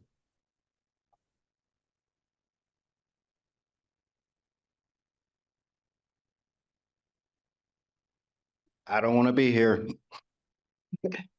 However, this is important. I'm someone who has had struggles with housing for a good portion of my life. However, there's a dignity and a self-love that I have for myself that I try to project in a way where it's not conceited, it's just practical. After the two floods, I was already coming home from a lot of different things after trucking and a relationship and switching from technology into trucking. I saw a lot. And so the flood was kind of the straw. And then, getting on to the civic duties of trying to, help out the community. I have a great relationship with Unhouse my peers. I have a great relationship with the police. I have a great relationship with a number of people who understand the problem. I just ask that we think on a more robust level regarding TVT coming into the fold of everything, because the building it sits vacant. The mural is beautiful. However, it could probably have a couple walls and partitions set up in a way where you can have private compartments for people to talk to people. I'm having communications with people who are under the influence, and over the 3 years that I've been experiencing this, there's been some situations. However, communication has always been something that helped. So I'm leading by example. Bye. Thank you, Mr. Anderson. Anyone else in the room? All right, Mr. Kelman and then Mr. Hughes. Peter Kelman, Montpelier. I'd just like to pull together what you've just heard from Mr. Anderson, from Nancy Smith, and from Steve Whitaker. The transit center is owned by the city. We really need to look seriously at that space. Now, over the last 9 years, and this issue has come up about what to do about the homeless people, especially in the winter and in the heat of the summer, when many of them are camping, which is magnified now by tenfold to what it was 9 years ago. We keep hearing the same three issues: money, space, and staff or people, okay? These get cited as reasons why we don't do things.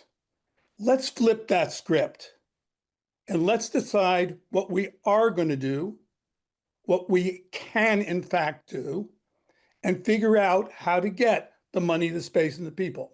Throwing money at providers who don't have the space is going to not yield anything. We gave a tremendous amount of money to Good Sam for their Welcome Center. Their Welcome Center is a nice place, but it only houses 20-some people. Let's not be throwing money to organizations that have their own mission. Let's figure out how to get the people who volunteer or the people who are trained or can train others. Let's get the space that we control. We control the transit center. I don't think the basement of City Hall, which should be used, but putting money into that, if it's going to be renovated a year later, makes no sense. But please, let's get off the ball. Let's start to do something. It has been too long to hear these excuses. Thank you. Thank you, Mr. Kelman. Before we go on, Ms. Prim, could you switch that back to the ding? Thanks. Thank you, Mr. Kelman. Mr. Hughes. Good evening. Zach Hughes, Montpelier, and also chair of the homelessness committee. I'm dealing with a medical issue tonight, so I am not there. I just want to speak very briefly. It looks like it's going to be brief anyway. Kelly, you did all the talking for me again, which is good because I needed that tonight, believe me. But the committee reviewed or heard from Beth Ann Mayer about her and Rick and Ken, their proposal. And we would like to submit it up with a recommendation that it be allowed to, well, go, but we still have things to figure out. So, you know, all I've got to say is it doesn't look like we've quite gotten there, but I want to say we have an urgency in the matter. Thank you very much, Mr. Mayor. Thank you, Mr. Hughes. I have a question for the homelessness committee. So I guess I'd direct that to you, Mr. Hughes, Councilor Sheridan, Councilor Brown. You're on that. Okay, sorry. Which is, I think that I'm wondering a few things, and let me get through all of it so it sounds right. One, I think that as a sort of extension of council, we're looking to the committee to make real actionable recommendations, meet with city staff. For example, I know at one point there was a talk about replacement not right now. of picnic tables and desire among the committee to, there was a desire among the committee to participate in that process. I'm just wondering sort of what is council waiting for the committee? Is staff waiting for the council to give direction? Who is waiting on whom for us to move something forward? I'm not clear on that. And so if the committee is waiting on council, I'd like to know what the committee needs from council in order to be able to come back to us with actionable recommendations. Well, no, We're Go ahead. giving you actionable recommendations right now, based on what we heard from Beth Ann Mayer. And that's what we have. These are actionable recommendations. However, it's my understanding that you still are needing to meet with your council. So I don't know if we're there. I see it as, you know, we were looking at it in committee, and then we were going to not come back, but bring it to y'all and say, we like it. You know, we spent an entire, I think, meeting almost going through it. So I mean, I don't know what, I mean, this is actionable this is actual recommendations. And I will tell you what Beth Ann said. She said, I want this committee to understand, I believe. She said, I want this committee to understand and the council to understand the urgency of the matter. Because we were trying to figure out some other things which might take time. But the reality is that's just, you know, not going to happen really. So I don't think anyone's holding anyone up. They're just trying to get a recommendation up to you guys. Okay, Mr. Hughes, thank you. I want to be clear. I'm not trying to put you on the spot and ask you to Oh, that's do okay. something right here in the moment. I guess for me, I missed the communication where there was a clear recommendation or a series of recommendations that says, for example, the committee recommends the council take this or this and this action. And I think just some clarity around that would be really helpful. Well, I'm sorry. I think I should have been more clear, and maybe I should have been more prepared with this. Really, Zach, I'm not asking you to provide an answer right now. I mean, you're welcome to speak, but I'm not trying to put you on the spot and say, give me some answer. That's not what I'm asking. That's okay. But yeah, I think the reality is if we can figure out a way to do this, it's gonna lessen the situations like happened out on the bike path over the weekend, which I'm grateful that worked. And I continue to be grateful for our partnerships. And, you know, but I think it's really important. I would rather have a service provided couple sites than have a situation where, you know, that the situation on the bike path. Okay. So Councilor Sheridan, we'll go to you. And then Dawn Thank you. Little, I did see your hand was raised. I'd like for you to speak if you would still like to, but Councilor Sheridan, go ahead, please. Let Dawn speak. She had her hand up quite a while. Okay. I'll speak All after. right. Ms. Little, please go ahead. Okay, initially I had raised my hand because I wasn't certain whether we were talking about the same thing at all, whether we were talking about specifically Beth Ann and Rick and Ken's proposal or something else. I think in either case, I think there are three things on the table that I've seen. I don't know to what degree a formal proposal came to you. There is the camping issue. There is the picnic table issue, and there was also at one point a thought of modifying or adding on to the camping proposal something that would suggest that in the event that there were another option than moving people, if there were a simple way to address a small trash problem, for instance, that they could put a step in the camping policy that would involve trying to do that. And I don't know if that ever reached you. I know we voted on it in principle, but I don't know if that reached you.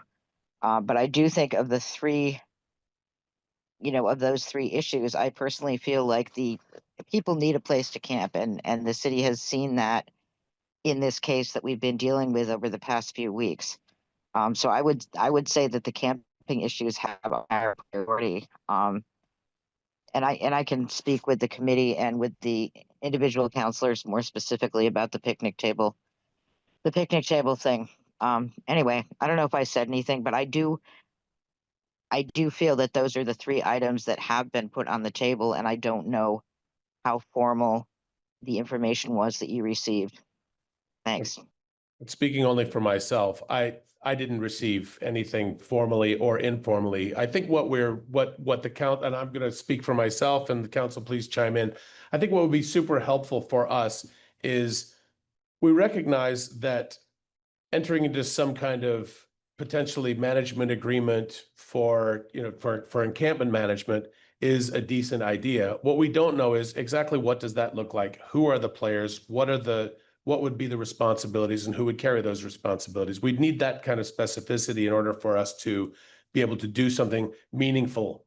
If we're talking about picnic tables, knowing that we should maybe offer some picnic tables somewhere in town, I think we're all in agreement that that is something we need to be exploring. I think what we need is a recommendation that that council should authorize staff to place a picnic table at X location. I mean, that something that is that specific, I think would help, or these 5 locations, and let us talk that out. Part of the difficulty that I'm experiencing is that it's really hard to have really meaningful conversations and say, let's do this specific thing or this specific thing in a public forum when every word is under the microscope of if you say, what if we do this, then you are proposing that we do that and commit the city. So this is not the ideal forum to hash out specific details. This is the forum for us to debate specific detailed recommendations and adopt them or not. Councillor Doyle? I know Jim had his hand up first. Oh, I'd be happy to speak. he did. So Councillor Sheridan, we'll go to you. I'm sorry, I forgot that you were there. Okay, I'm gonna go off on a different track here. We're the leaders of this city, the council. We're the ones that make the decisions. We need to step up our game. I mean, to put it on a committee that really doesn't know what to do, because so many times this committee, and I've heard from the past people who are on the past committees, that stuff was brought forward that was never done or taken up by the council. Nothing ever amounted to anything. I agree with Peter and Steve. We had a window in the last meeting to really look at the transit center, and you all shut it. There's a 5-1 vote against me. You all shut that window. 3 weeks isn't enough time. 3 weeks is 3 weeks. Why don't you try sleeping in the streets for 3 weeks and see how that feels? Maybe you would be a little more urgent about it.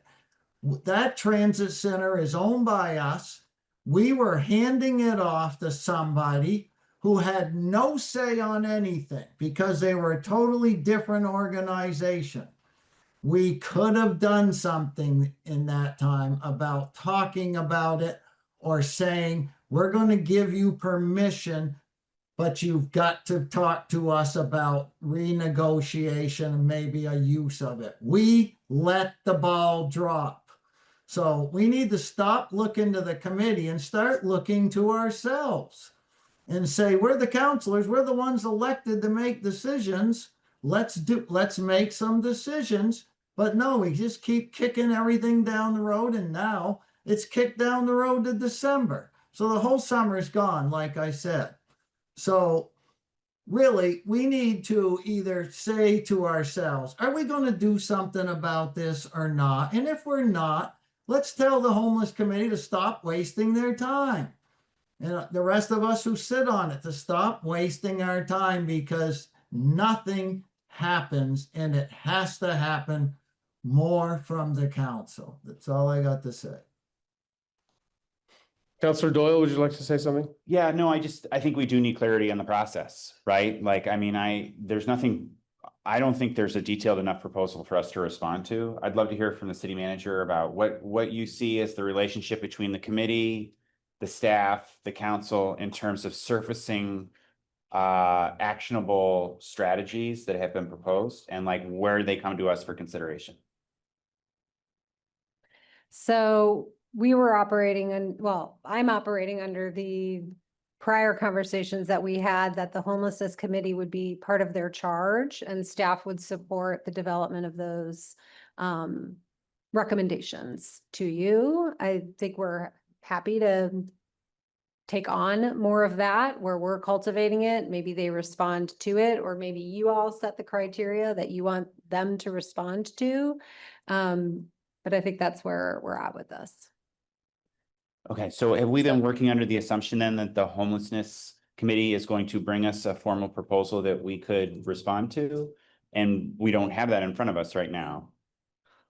I think that's right. I think part of that as well is that you also don't either have a decision about whether you want your basement space to be further invested in, which is what we've been analyzing and some of which I reported out earlier, or whether you want to identify locations for this. And so that's the next conversation that we're hoping to have in short order. Because absent the identification of some locations or decision to lease out space, any criteria for a provider doesn't really make sense. Yep. So I'd see that as being the sequence of events. And we have, I think, some idea of what the providers are asking for and willing to put up. I think we have some idea of what the city is asking for and willing to put up. And we have to just provide further shape around that. Great. Yeah, I mean, sorry to be dense about this, but I just really want to get clarity on who is kind of shaping the decision opportunity, right? Because I mean, what I've heard just Jim say is the council should, and what I think we've been working under the assumption that it's coming from the committee. And I think what I'm hearing from you is that is we are waiting on that, and we're doing the staff is helping support that through analysis of the different options that can come to us for a decision. But I do think there has not been the formalization of that activity from this committee. You have other committees that will write you memos and give you policy language on things to decide around. I don't think we're seeing that from the activities of this committee.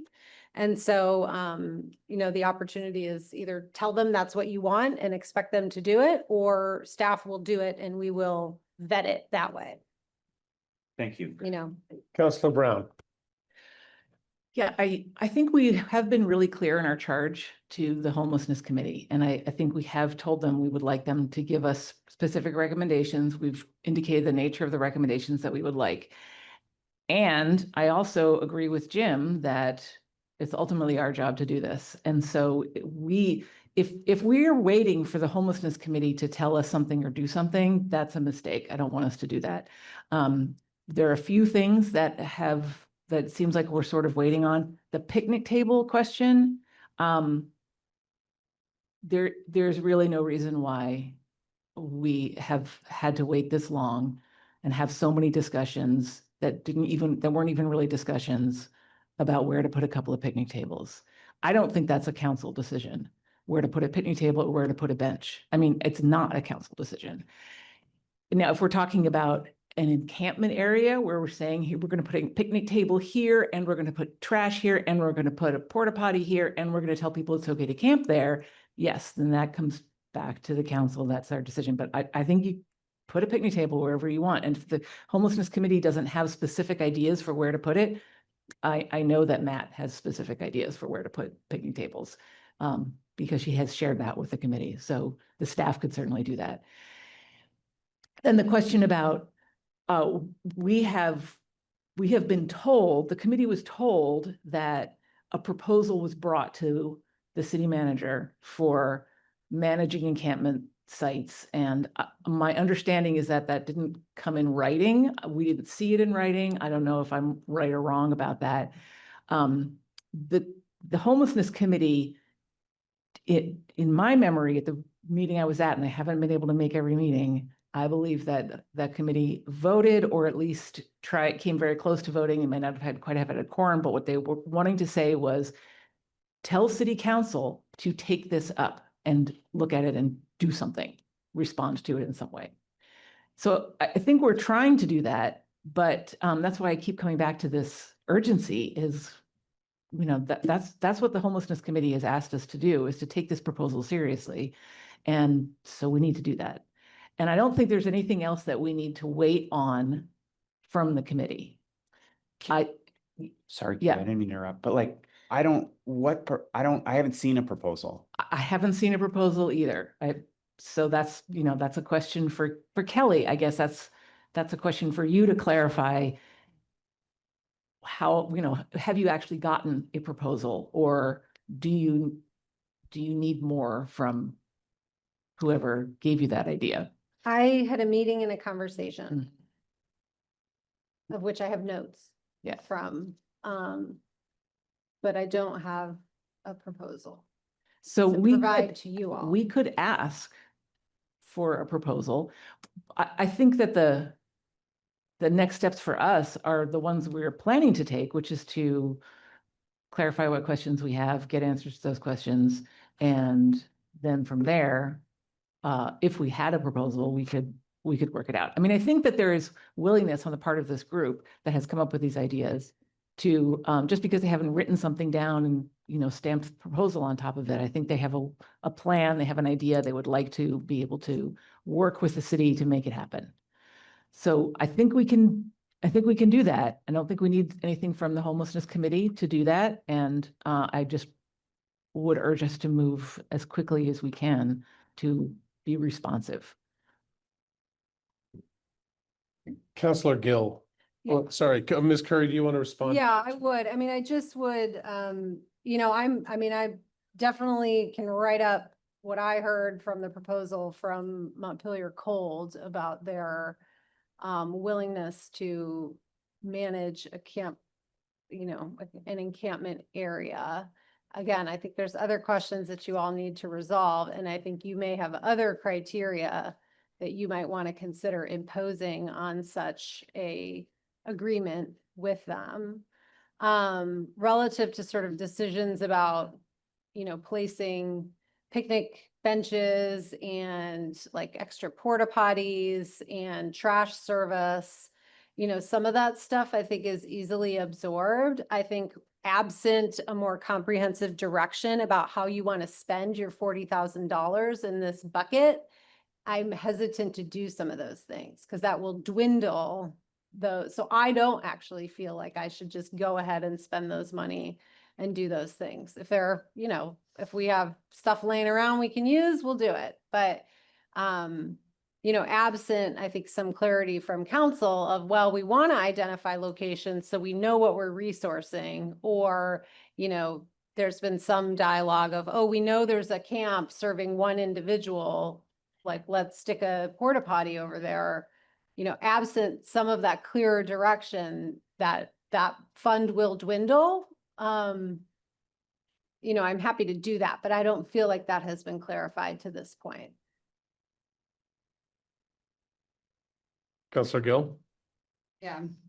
This is so frustrating. I think my heart rate is like through the roof. So I think committees, what is the purpose of committee? We did propose a structure on committees many, many, many months ago. And, what is the purpose of this homelessness committee? It is to help guide the council on these decisions, right? So our committees are supposed to be an extension of the council and being experts in that field, so that they do the research, they do the homework, they talk to the partners, because we don't have time to do all that. We're not experts in all of these topics. That's why we have committees. And so I rely on the homelessness committee to come back and advise us on options. And I feel like we've asked them very clearly for reports, for action items. I mean, I can go back.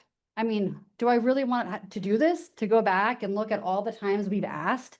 It's really frustrating. And so now we're at the point where we're getting, we're constantly criticized because we're not taking action. But what is the action we're supposed to take? Do I need to go out there and do the research? I could, but that's why we rely on the homelessness committee to do this for us. So we can just we can take those recommendations and make actions, but it's all over the place. And so is the homelessness committee doing their job?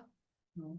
And so is it, if we actually did adopt this policy, which I brought forth many, many, many months ago, they wouldn't be in compliance. And so, what do we do?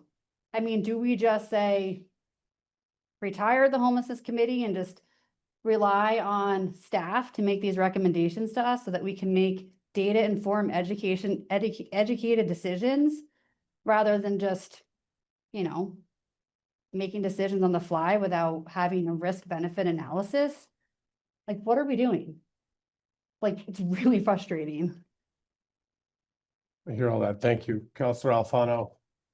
So, I've heard at least three things tonight that we could take action on if we had more information. I've heard mention of Steve Robolini's idea of trailers at 1216 Main Street, which I think is just an idea. I don't think there's any, detailed cost estimate or time estimate or vendor or any of that associated with it, but there's an idea there.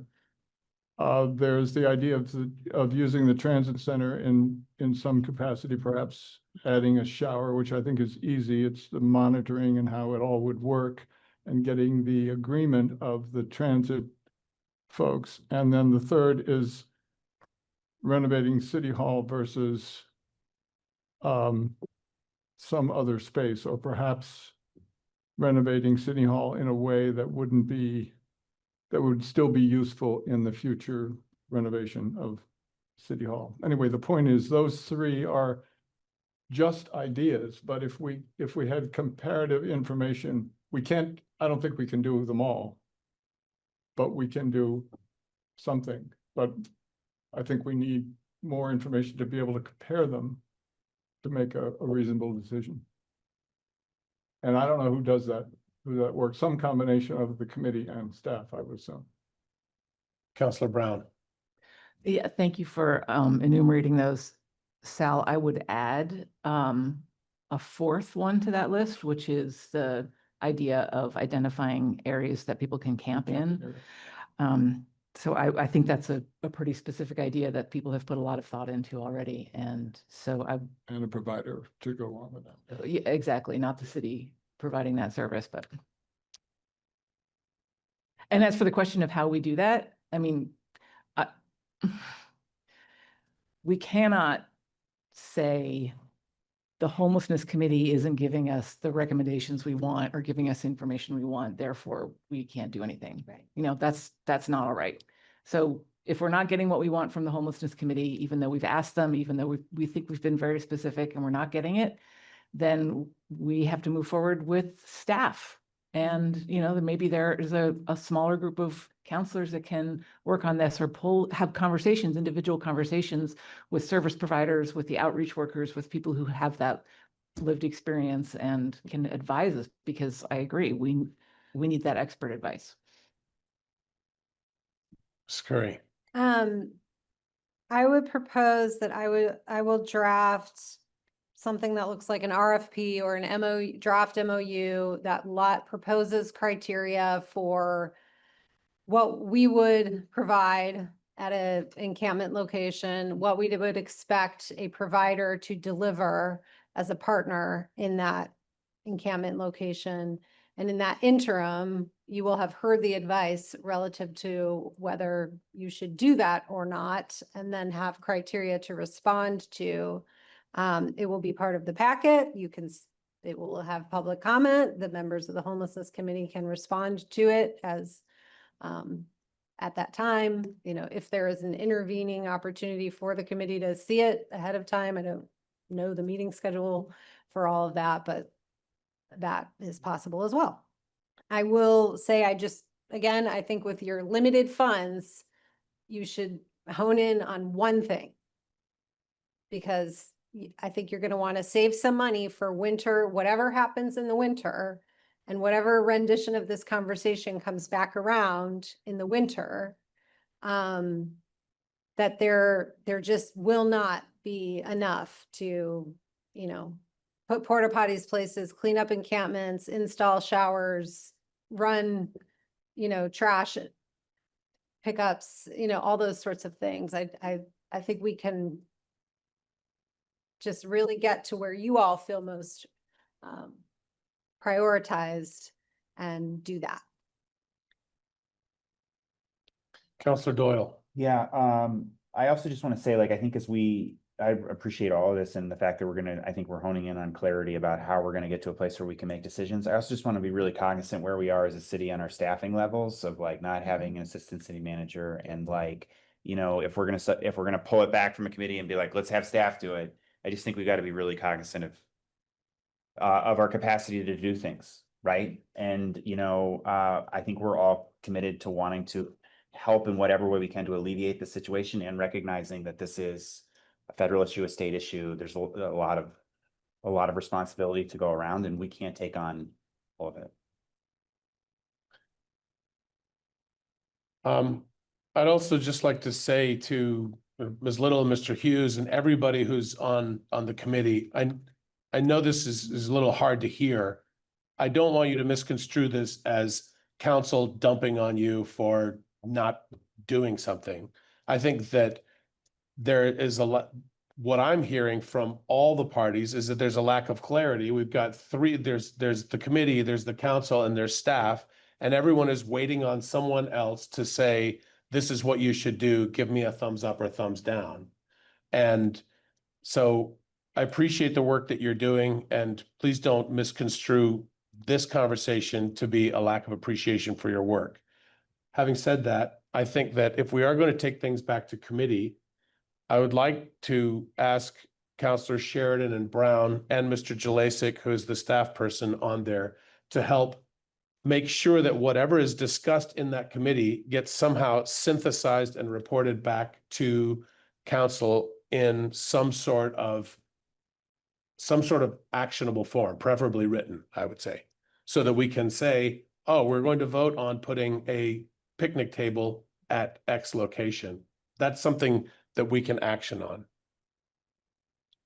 Beyond that, Councilor Gill, I hear you that it's not going to be the seven of us in this room that hash out where to put a picnic table or to hash out the details of an MOU with Montpelier Cold or someone else. So we do also need that from staff. And I also hear Councilor Doyle's point, which is staff doesn't have infinite time and we don't have infinite money. Right. So these are all of the things. Ms. Smith and Mr. Whitaker, I feel, does either of you have something else you'd like to add? Ms. Smith, go ahead. I'll give you another 2 minutes to speak. Yeah, Jim. Oh, Jim, do you still have your hand up? Yes. Okay, I'm sorry. We'll come to you next. Sorry. Okay. You were covered up by a window on my screen. Go ahead, please. You mean me or? Oh, sorry, Ms. Smith, go ahead. Okay, thank you. I am tremendously confused as why you are talking about a picnic table. I don't see any homeless people congregating around a picnic table. I see them looking for places to get out of the rain. And if you can put a picnic table somewhere, why can't you put something like a roof somewhere? I can't believe what I'm hearing. I really can't. There are numerous proposals. I know you all find Mr. Whitaker tremendously annoying, we all do, but he's brilliant. He's got ideas, and he created a proposal. Did anybody look at it? Anybody? Does he not count because he bothers you? Sorry, which one of the 1,000 proposals are you talking about? I have read the proposal you're talking about. Yeah, pick one.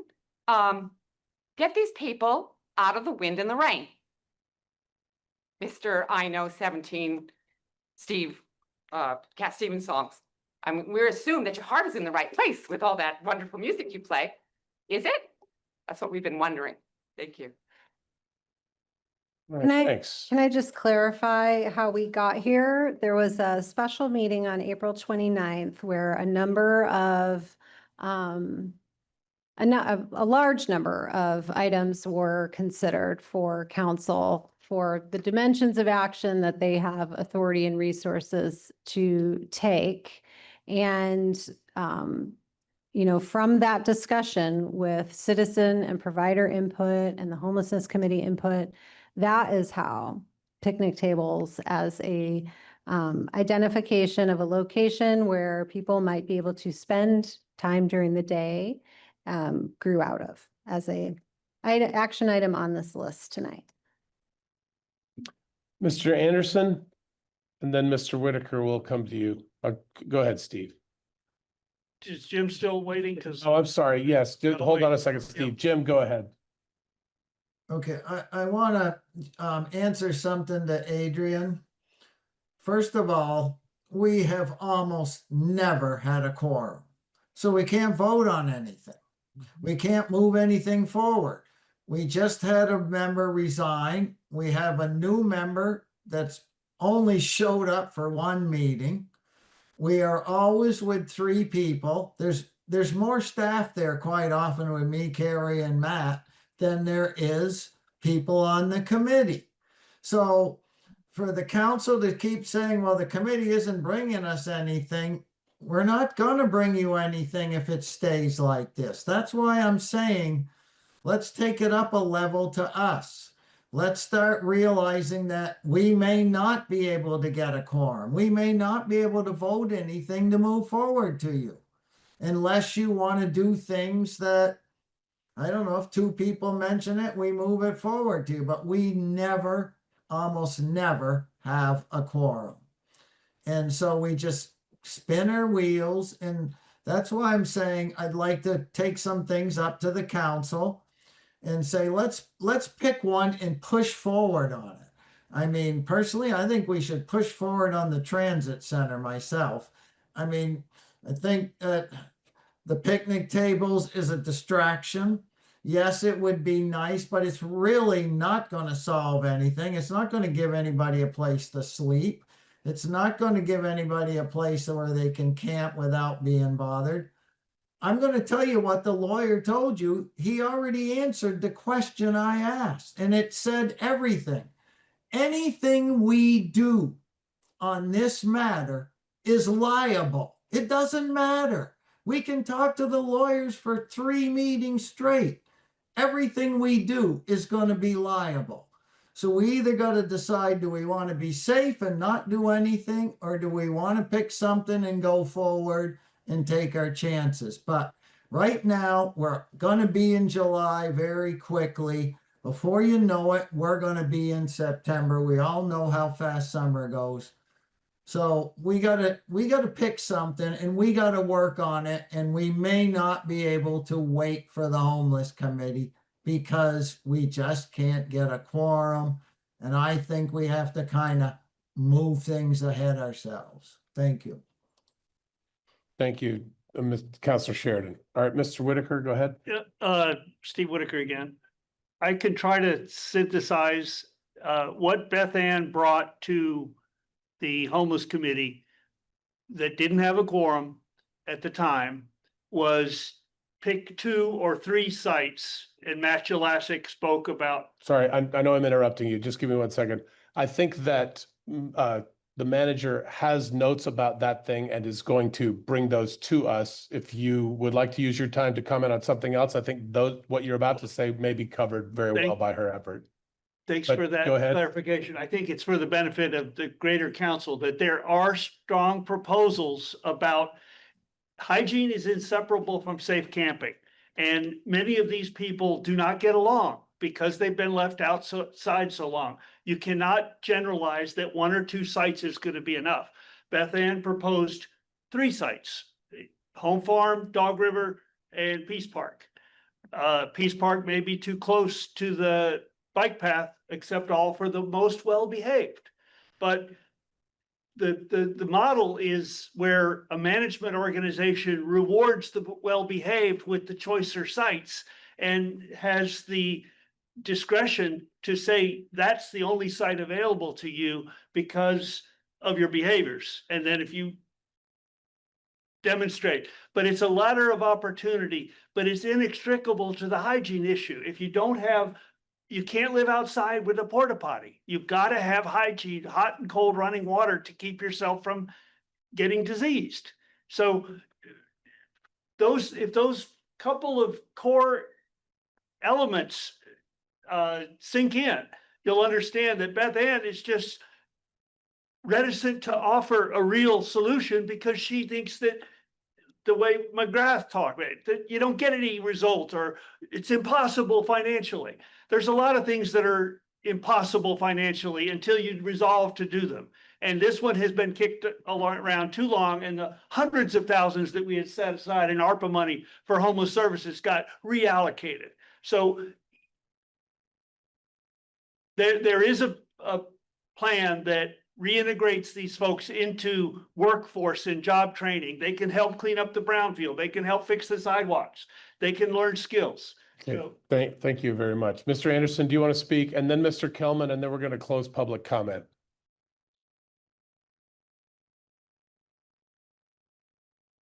Oh, I'm sorry. We will have a third person. Mr. Anderson, go ahead.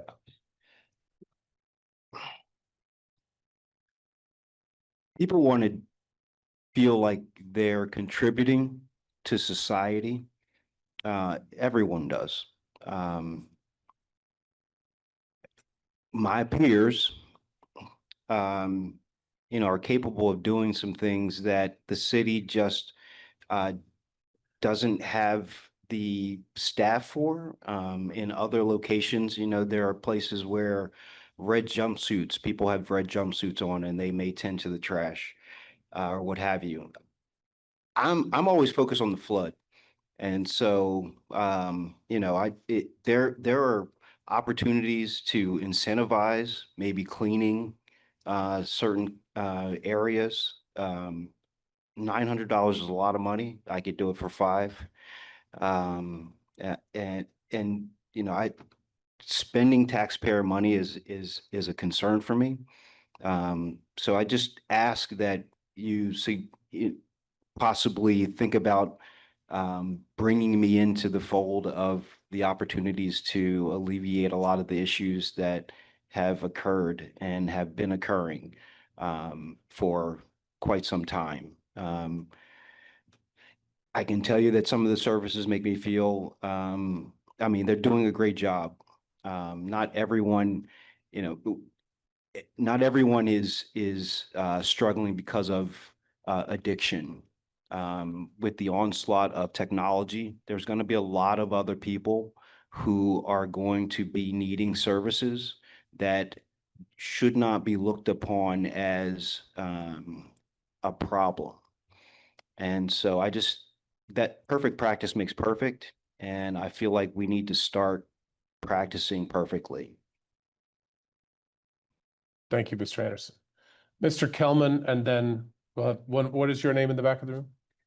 Mary. All right, so Mr. Kelman and then Mary, and then we'll be done with public comment.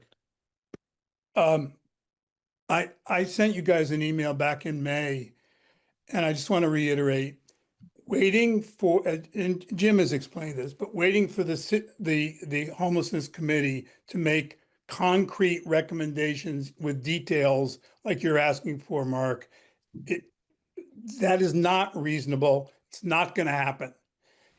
The staff is going to need to look into the details. I think Sal's summary is a very good one. Trailers, Ribellini, Transit Center, City Hall basement, camping access. Those are the 4 big ones. I understand that the staff is overworked. Well, draw on some people who actually know something. We used to have a homelessness task force. The homelessness task force had people on it who represented the service providers. There were some problems with that, but at least you were talking to people who actually knew how to get something done. We made recommendations. You have the Parker report. It was ignored, but the solutions are out there. We just have to figure out how to do them. And I think that has got to land on the city manager's desk. And I think the city council should tell her specifically, concretely, just like you want the committee to. Look into these 4 issues, come back to us with analysis and recommendations, which I think is what she said she would do, I guess, at the next meeting, although time's a wasting. This committee cannot give you what I keep hearing you say they need to give you. I'm sorry that they can't do it. Please stop with that one. Thank you. Thank you, Mr. Kelman. Mary, if you'd like, you have 2 minutes and then we'll close public comment and we'll take a break. Mary Messier, Montpelier. I don't really have 2 minutes worth. You know, these meetings, you hear so much and you can agree with a lot and you can disagree with a lot. And I just had a specific question.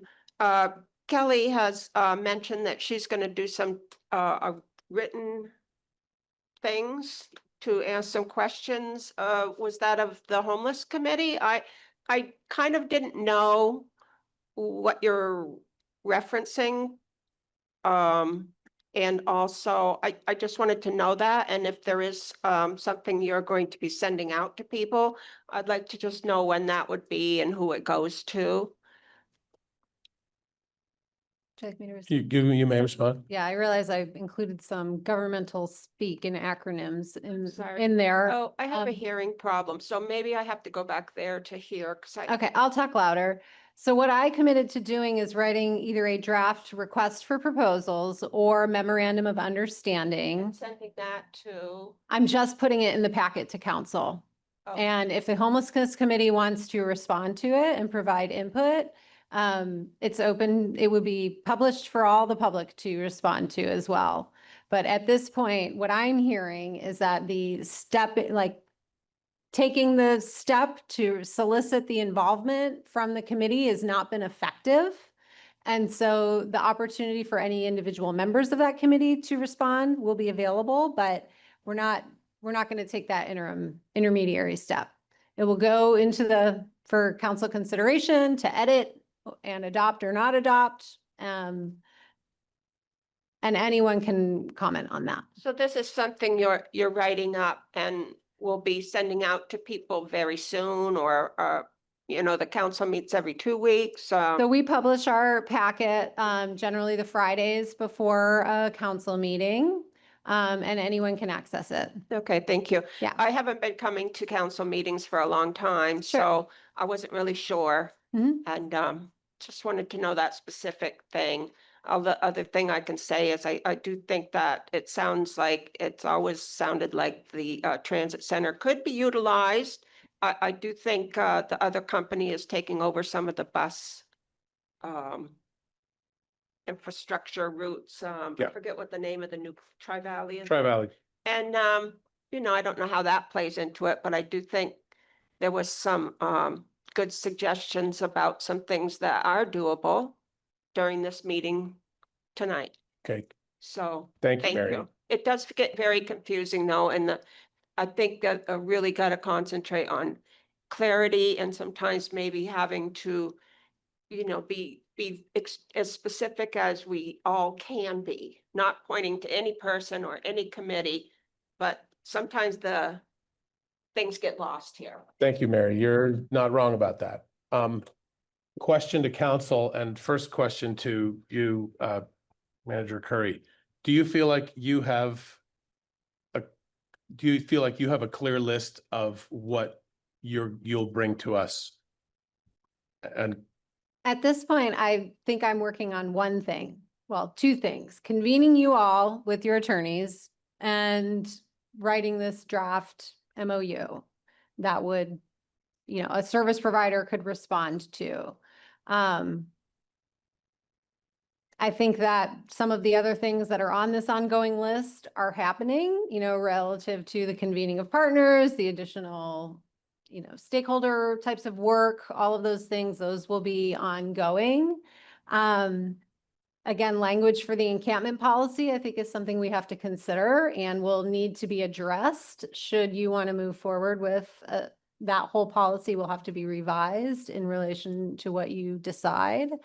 I could use some direction on the city hall on whether to continue to pursue the city hall space based on what I've reported out to you and the expectations that a provider would want to see in that space and the estimate of cost, which we do not have a budget to pay for, might be helpful because we can continue to run down that road, but I don't see that. I will respond related to the transit center.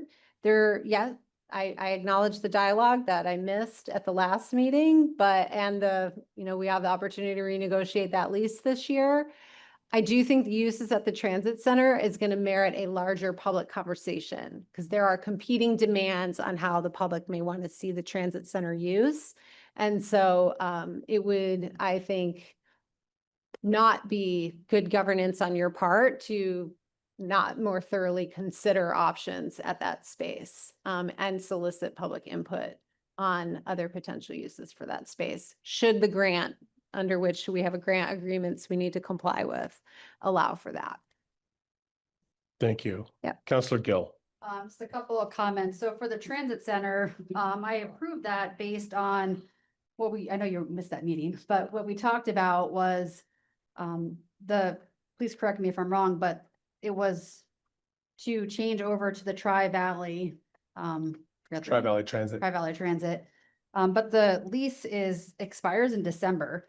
So I said, yes, let's go ahead and move this over, but let's have these conversations now in terms of what can the use of the transit center be before we renegotiate the lease in December. So it's not a lot of time.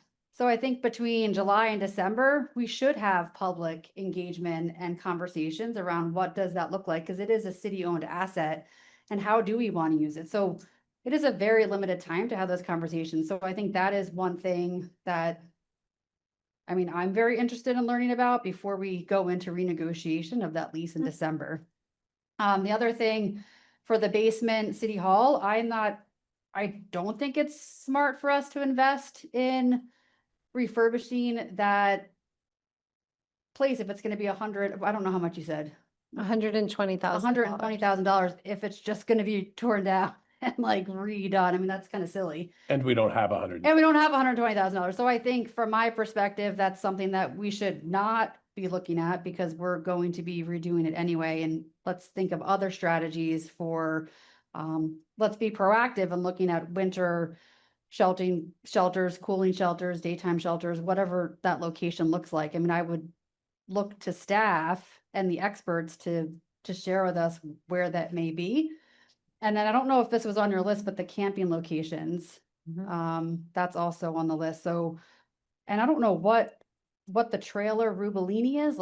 People have mentioned that a couple times. I have no idea what that is. Steve Rubellini has done some research on what it would cost to rent or purchase a trailer, like a tractor trailer sized trailer that includes 4 or 6 shower units or bathroom units, trailers that are designed for that purpose. And so he's done some of the legwork on what that would mean. So he would pay for that.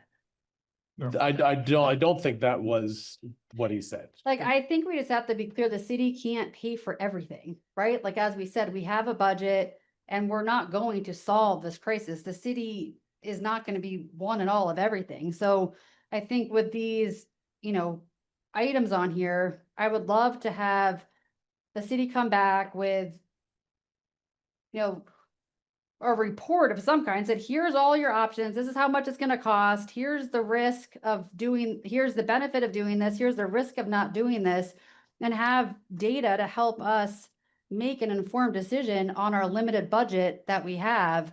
What can we do the most with? What's going to give us the greatest benefit with our limited budget? That's what I want to figure out, but I can't make that decision because I don't have the information. So that's what I would like at our next meeting, is to have the city come back with the list that Kelly just provided so that we can make some data-driven decisions. Kelly, can you speak to what a request like that, is that feasible for you to produce in the next 2 weeks? Is some portion of that feasible and some portion of that would need more time? What is your sense of what that ask means for you and staff? I think that when we had the special meeting in April, it was trying to be a refinement of information that you had all already accumulated over a number of years. And I think now is sort of the time to decide on based on your values, like which of those items that are within our dimensions of action make the most sense for you to pursue. Because you can slice that pie a lot of ways. If you were asking me what I think the most data supported intervention would be, it's to build housing or to provide street outreach. But I don't think that that's what we're doing here. We're not looking at like comprehensive solutions. We're looking at what is the temporary, what are we trying to do in a temporary emergency situation? So, no, I don't think it makes sense to evaluate that because I think this is going to be a values judgment and a budget judgment for you all anyway. Okay. Any other comments, Councilor Gill? I think we should also go back to what our city plan says, right? So we did have that presentation in April, but we should go back to what we all approved in terms of what we should be focusing on. So, our city plan does outline, I don't have to read all of it, but continue the public restroom project and continue to improve public restroom program, continue to administer the encampment policy, continue peer outreach worker program, develop a new day shelter project, continue to fund emergency hotel motel room programs, support homelessness prevention services, create a housing hub program, develop a plan to identify and support location for unsheltered individuals to congregate during the day and to camp at night and to create a public education program. Like that's what we should be laser focused on, right? Because that's what we agreed in the plan. So, and I think all these items still align to our city plan. I don't think anything is an outlier, but for our city plan, for an organization, we should be getting updates on each of these items on at least a quarterly basis of where we are, what's happening, what's working, what's not working, what resources do we need? I couldn't tell you. I really couldn't tell you really an update. If someone asked me today, what is an update on a lot of these, priorities for the city, I'd have a little bit of a hard time kind of telling them where we are now, where we're going and how we're filling that gap. So I just think but this was all part of what was part of the discussion that you framed up, that we framed up on the 29th of April as well, was looking at components of the city plan, looking at components of prior, the Parker Advisors report and things. So that's why this is the limited immediate action list that staff is responding to. Thank you, Councilor Gill. Appreciate that. I also just like to point out that in my estimation, staying laser focused on a list of 20 items it's easily a full-time job for at least one person. And I don't know that, I don't know that we could fault the current staff for not having been there already. Having said that, you're right. It would be great to have more clarity on all those things. Mr. Mayor. We are, yes? Just gonna say, it's 9 o'clock. I think we customarily take a break at 8:30. Yep, I'm gonna close this out, but I'm gonna say one other thing. Which is that there's a great desire for us to just act. Forget about the process, forget about going to committees, forget about, having conversations in the way that we're supposed to do them and just provide strong leadership and do. And yet we're also constantly doubted and criticized for not having enough inclusion, not debating things enough, not including all of the voices. So this is a big part of it. We also want to do this and this and this and this, and we have a very finite amount of resources with which to do them. So it's our job to hear all of the voices that we can hear and then weigh what limited things we are actually able to do. Ms. Smith, I appreciate your passion. And while I would love to have the ability to just make a decision and choose one of these things, you think I could? I can't even tell somebody that they can speak for 3 minutes or 5 minutes without making it a whole process.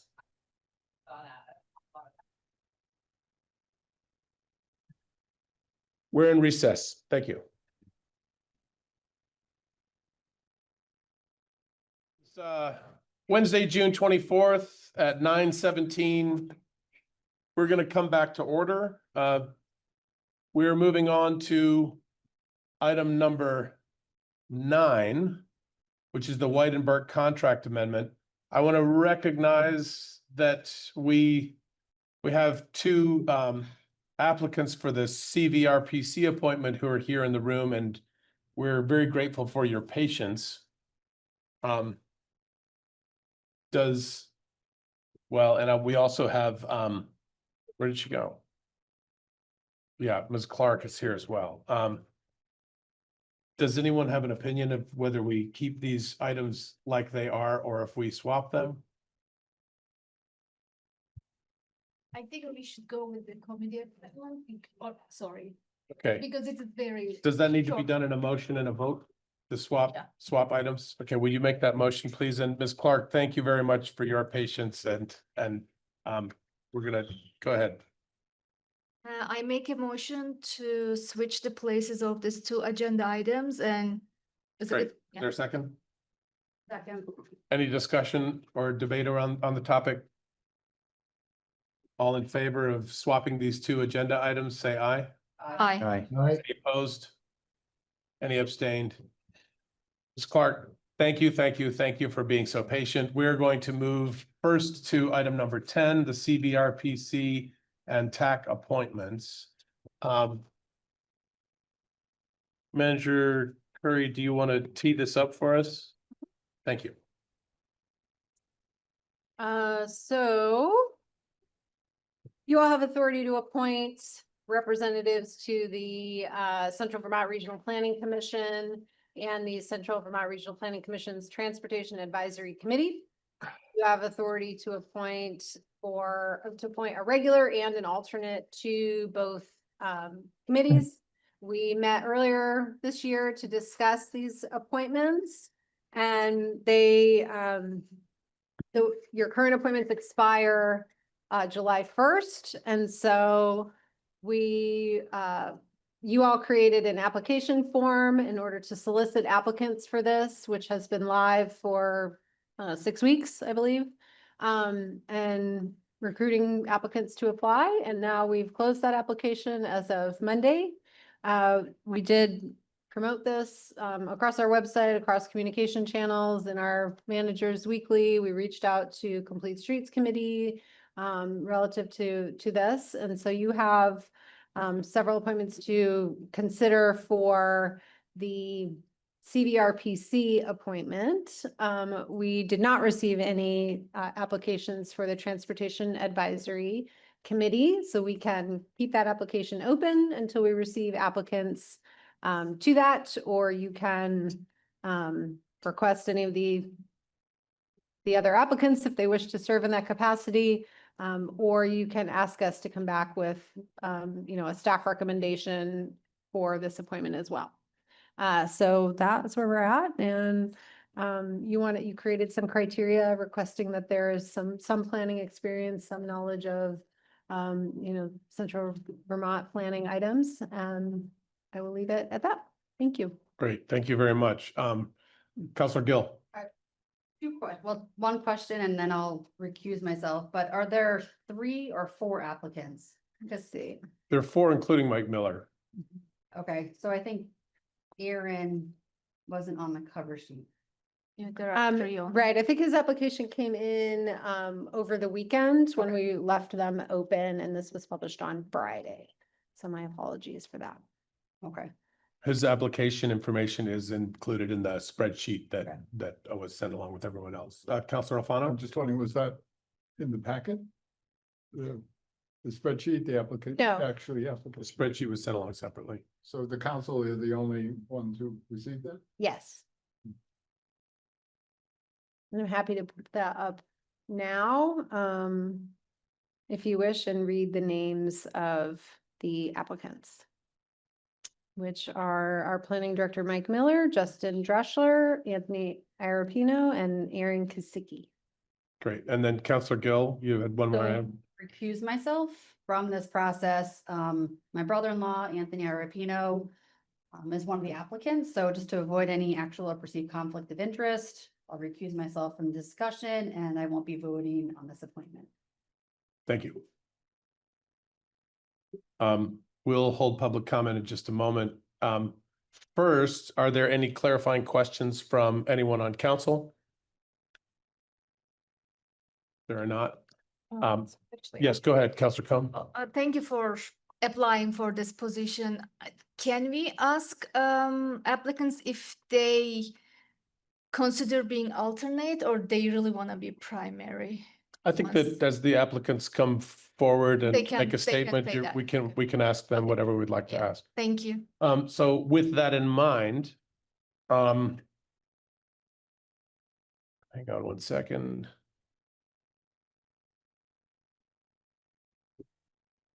I would like to invite the applicants to come forth and make a statement and then be available for questions. I'm going to just go with the order that is on the cover sheet. With the, well, Mr. Miller's not here, correct? And I think He's not, he would be happy to be an alternate. He would be happy for you all to choose whoever you choose. Great. And I think we're all very familiar with Mr. Miller. Yes. Okay, so then the next person on the cover sheet is Mr. Yarpino. Thank you for coming. Hi, Anthony Arapino, 4 Saban Street. Thank you for having me and opening the application process, and thank you for your service to the city, coming to the meeting tonight and just sitting in for the previous agenda items. I'm reminded what a tremendous service it is that you all provide. I'll be brief because I've tried my best to answer your questionnaire as fully as I could, but I've lived in Montpelier and Central Vermont for a couple of decades. I've worked and recreated throughout the region, first as a clean water attorney for an environmental nonprofit, and now as an attorney in private practice, where I confront the regional plan on a regular basis through the Act 250 regulatory process, the Section 248 regulatory process, Act 250 for development of housing and commercial development, and Section 248 for renewable energy and utility projects. So not only am I familiar with the Central Vermont Regional Plan and the planning process, but also regional plan in the state of Vermont, and had to apply those in my work on behalf of people who are trying to do things like help solve the twin crises that are facing Central Vermont region, but also the state of Vermont and also America and the world. And those are a housing crisis and a climate crisis. So I come to this work really focused on looking at the issues confronting our region through those two lenses, knowing that while those crises deeply affect our region, we're not an island in terms of solving those, that there are people doing work outside the Central Vermont Regional Planning region that are working on those and trying to bring solutions that benefit us here in the Central Vermont Planning region. And as similarly in the Central Vermont Planning region, we're doing things in a planning capacity that are trying to ripple out and provide positive things into the world. Very aware of clean water issues, having worked on Lake Champlain, where in our region, we're part of a larger watershed. So I bring that kind of thinking to the process. I've served on the Montpelier Conservation Commission before, so I've looked at kind of similar mapping exercises that the Planning Commission does, looking at resources, prioritizing how to protect them, balancing them against other priorities like for development. And been looking for ways to serve the city. When this application process came up, I thought I'd raise my hand. I think highly of the other names that have been mentioned, so I don't think you can make a bad choice, but I'd be very happy to use some of my time privilege to serve the city in this representative capacity. I'm happy to answer any questions you have about my experience or interest. Great, thank you. I'm going to ask 3 questions that I think maybe are on several people's minds. First, would you be willing to serve as an alternate if asked? Sure. Are you interested at all in applying for the TAC appointment if not chosen for this appointment?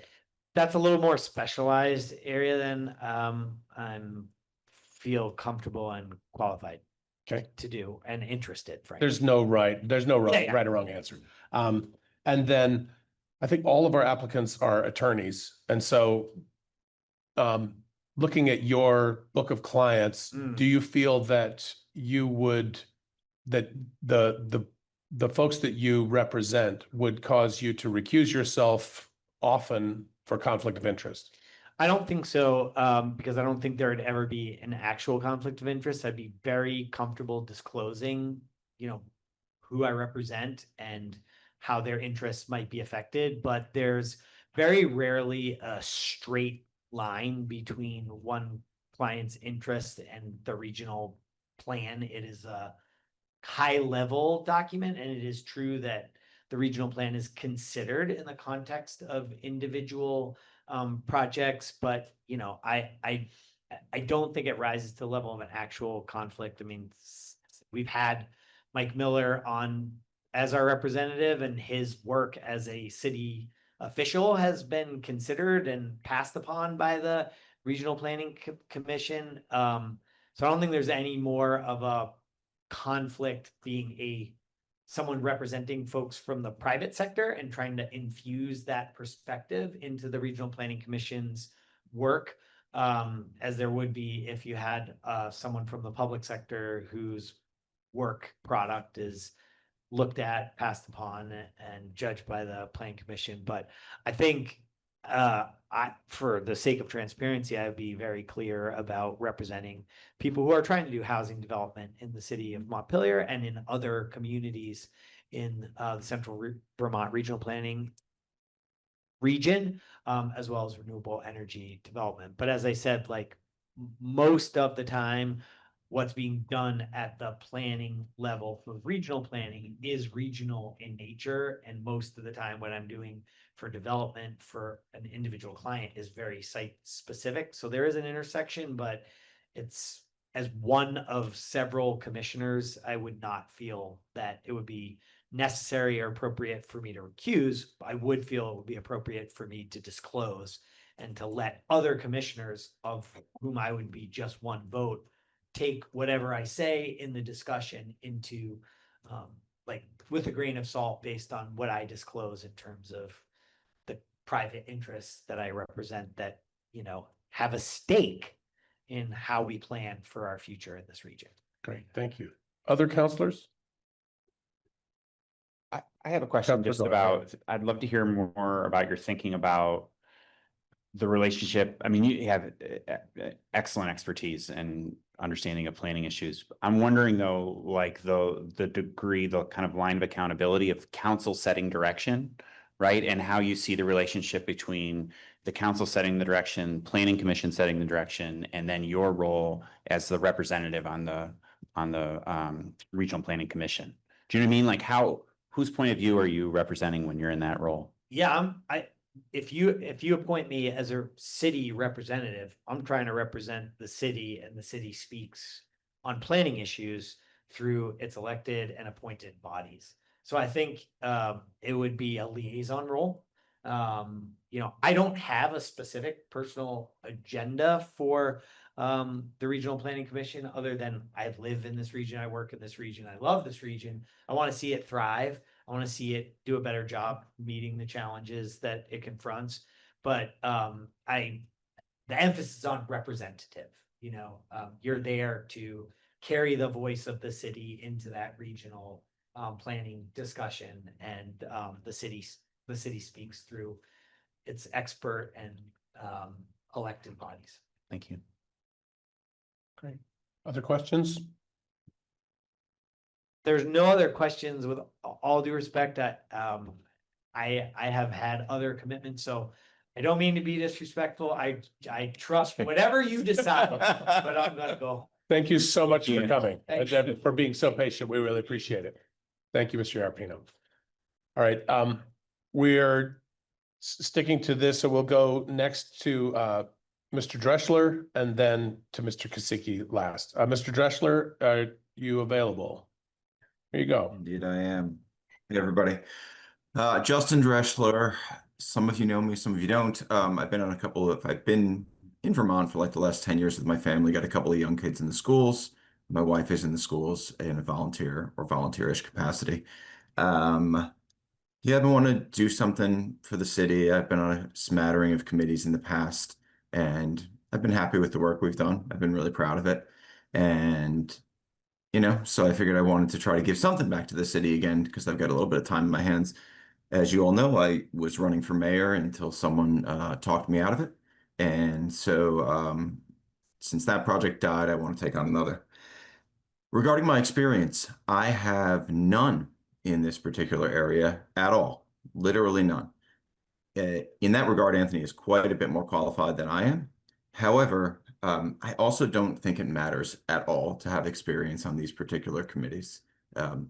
Everything can be learned along the way. You're not a decision maker. You're not a policy maker. I mean, I have talked to the executive director of the CVRPC at length about the position. I'm very confident that I can handle whatever's thrown at me. What I think actually matters for these committees is that you show up and you work hard. That's been my experience, is those are the people that are most effective, the ones who are willing to put in the time, not the ones that necessarily have the expertise. And that is what I can promise. If you look at my work product in the past, I'm extremely proud of it. And I think if you talk to anybody who's worked with me, they say that I'm relatively easy to work with. I at least play nice at a minimum. And that's it. But I also don't care. And Anthony would be awesome. And I'm just here to help if you guys need help. And to preemptively answer the conflict question, I am an attorney. I do not practice in Vermont. I mean, I'm barred, but I don't practice here, so conflicts would never be an issue for me. Great. Would you be willing to serve as an alternate if asked? Yeah, I mean, I don't really know what an alternate would do. I mean, I suppose show up as our rep at meetings that people couldn't get to. And actually, I'm going to say no to that. I feel pretty strongly that someone shouldn't be half in, half out for a position like this. So I'm not interested in that. Yeah, well said. Other questions from council? Good, thank you. No. Great. Okay. I'm going to bed. Thank you so much. Thank you Bye, very much everybody. for sticking it out here this long. Appreciate Yep. you. Okay, Mr. Kasicki.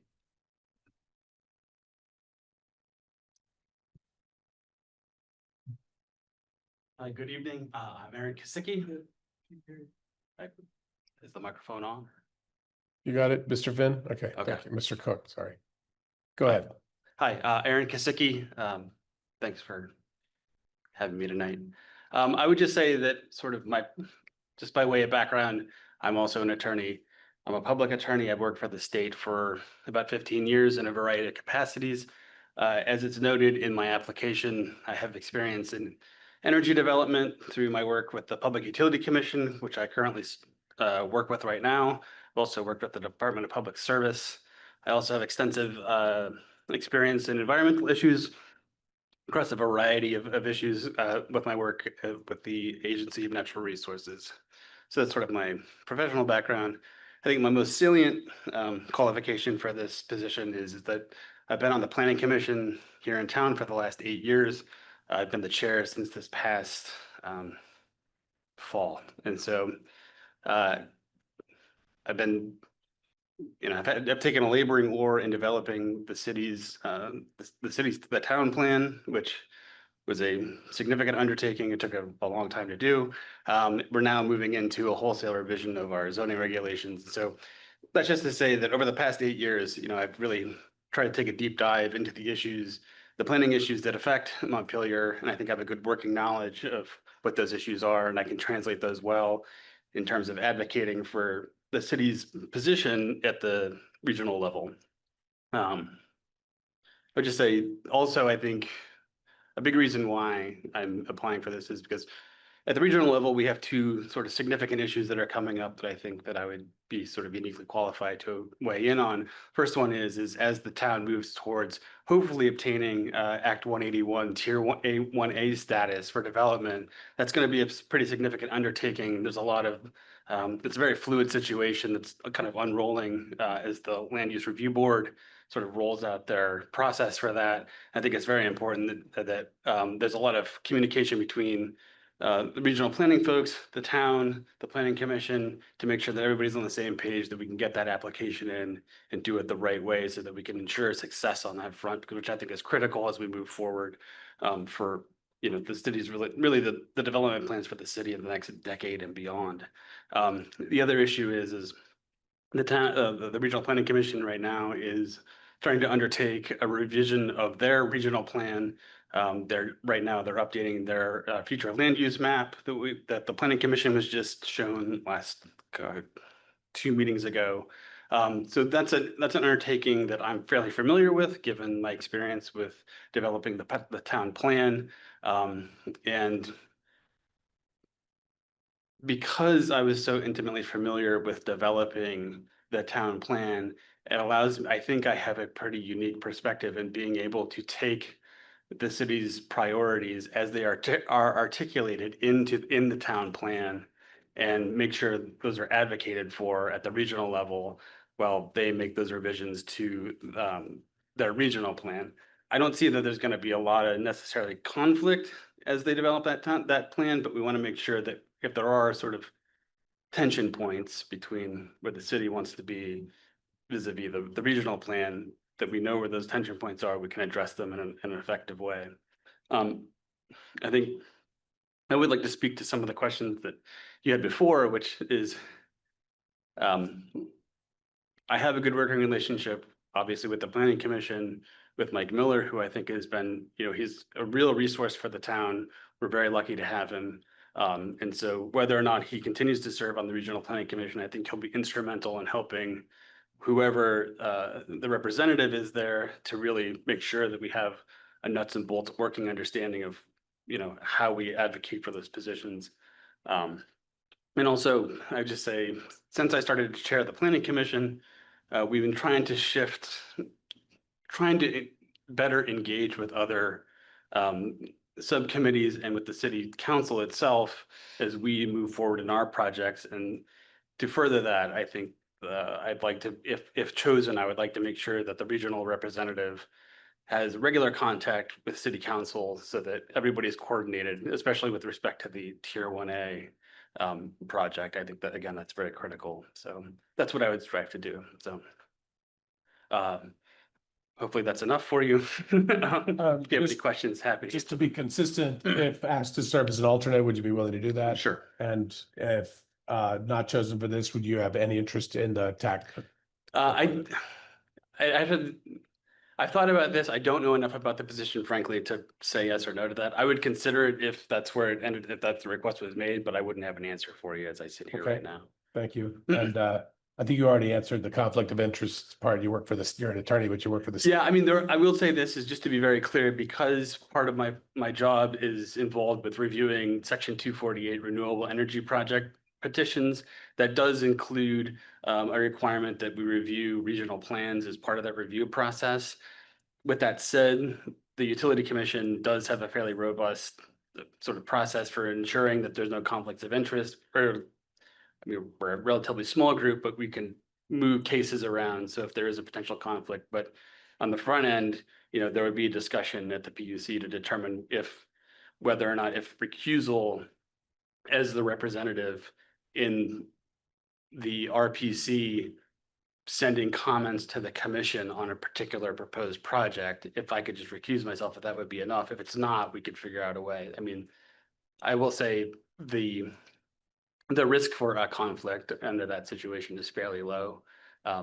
It's possible, but I'm confident that there are ways to address it. I just, without seeing a particular, you know, proposal in front of the commission, I don't know exactly how we would address that conflict. Sure, and just for clarity, I'm asking everyone this, not to say like, would there ever be a conflict of Sure. interest, but to say, would your work make you have to recuse all the time and therefore render, you Yeah, know, that- there's a world in which I might have to do that, but it would not be regular or Okay, thank you. a risk situation. So. Other questions from council? Councilor Alfano? Hi, Aaron. I'm just wondering, the time commitment wise, you know, there's a lot of subcommittees in the RPC. Yeah, I'm just wondering how it might affect your position on the commission, No. planning commission. Yeah, that's a very good question, and I appreciate you asking it. I have had extensive conversations with Mike Miller about the time commitments and whatnot, and I've thought long and hard about those before I applied, and I feel confident that if selected, I can manage those time commitments. So, And say on the city's planning commission. I would say this is that I mean, as the chair, you know, it becomes a little more of an all-encompassing sort of situation. And again, I feel like I have a fairly, again, we are very lucky because we have a professional planning staff that does a lot of the legwork for the city planning commission. So a lot of the sort of work that I think other planning commissioners do in other towns, we don't necessarily have to do. So it does sort of lighten the load for the city planning commission a little. So I think you would stay at least for a while My stay. on that planning commission. Yes. Yeah. Yes. Okay, good. Thank you. Okay, other questions from council? Mr. Kosicki, thank you so much. Great. You're welcome to stay. You're welcome to go. We totally get it. Thank you. I'm gonna go grab some dinner. It's I late for me. appreciate we appreciate your willingness. to Yeah, stay I this thought to late. myself, I was like, well, 7:30, they'll get to it. And then I realized, you know, but thank you, everybody. Thank you so much. At this time, I'd like to open up for public comment. Is there anyone in the room that would like to speak on this topic? And I'll just say for anyone who wants to speak, either in the room or on Zoom, these three folks are stepping up to volunteer to work on the behalf of our community as to the best of our ability. If we could keep our comments constructive and devoid of personal characterizations or attack, that'd be great. Mr. Whitaker, go ahead. I'll take that personally. I will reserve my personal experiences with the work product of these folks for private conversations. But in the interest of the fact that the cover sheet came out with only 3 people on it, and it said the supporting documents, but the supporting documents were not in the packet. So the public has not had any opportunity to review, comment, or advise y'all on any of these candidates.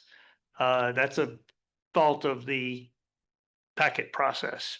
But this is definitely going to require an executive session. So I'm going to ask you, because I haven't yet seen the applications, I do know that I have more experience and time investment in the Central Vermont Regional Planning Commission, the Transportation Advisory Committee, the Project Review Committee, the Municipal Plan Review Committee, the Brentfield Committee, and the Regional Plan Committee than any of these candidates. I'm not applying right now for obvious reasons related to the Tier 1A.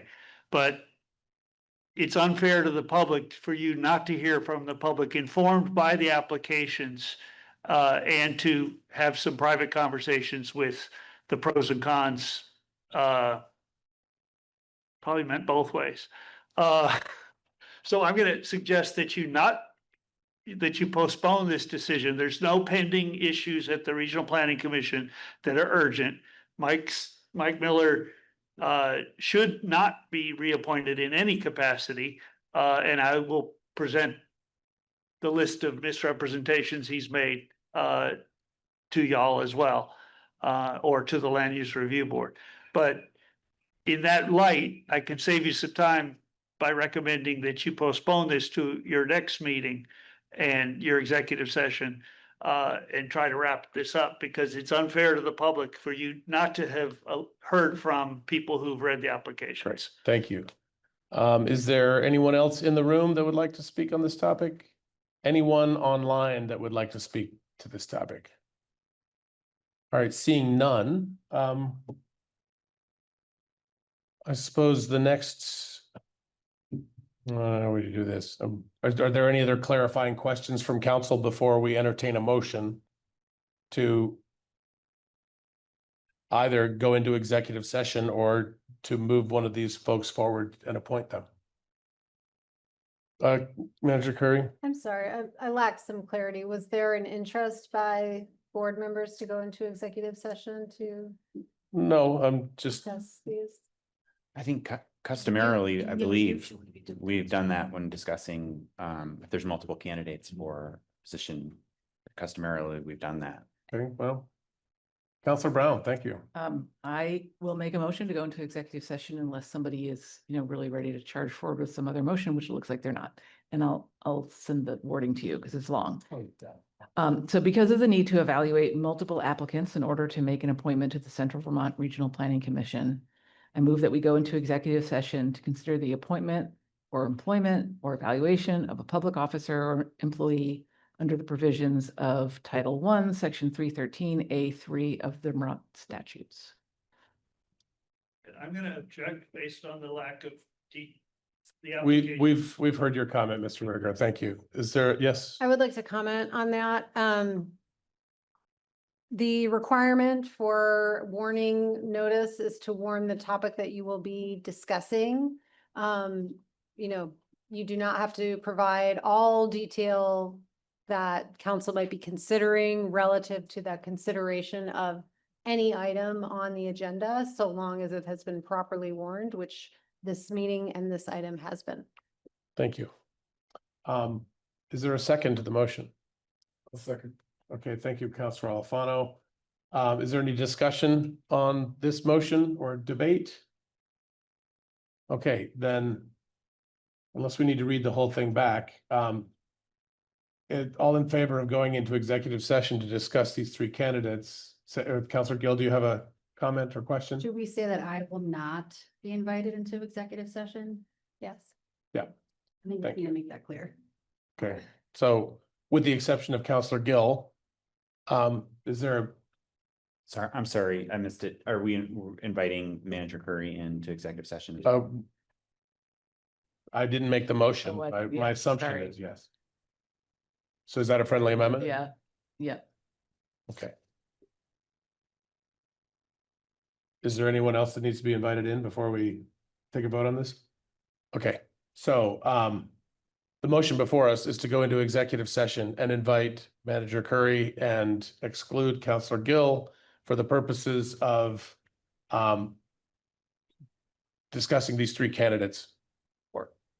Four candidates, yes, thank you. All in favor, say aye. Aye. Aye. Any opposed? Any abstentions? Okay, we're entering into executive session.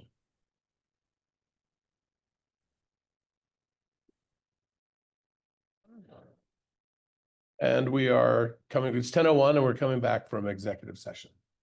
Do I have to say any special words? Either there needs to be a motion or unanimous consent. Okay.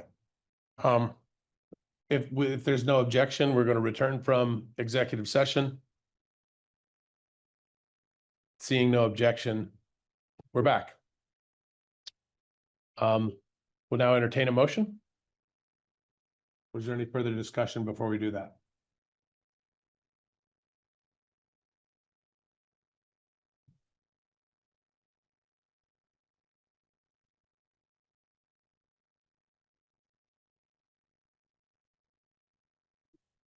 I'm just trying to get to the cover sheet.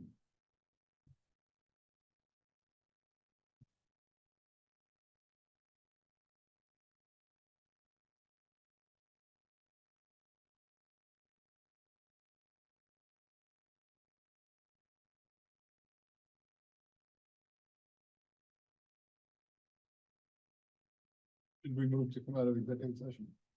Well, we did it by unanimous consent. Okay.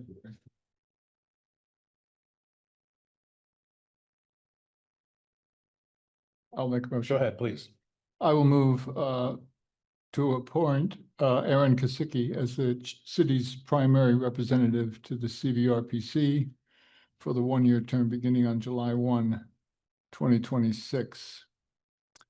And I will move to appoint Mike Miller as the city's alternate representative to the CVRPC for the one-year term beginning July 1st, 2026. Is there a second? Second. Thank you. Is there any discussion or debate on this topic? I just want to say that the committee has great respect for all four candidates. But we felt that given the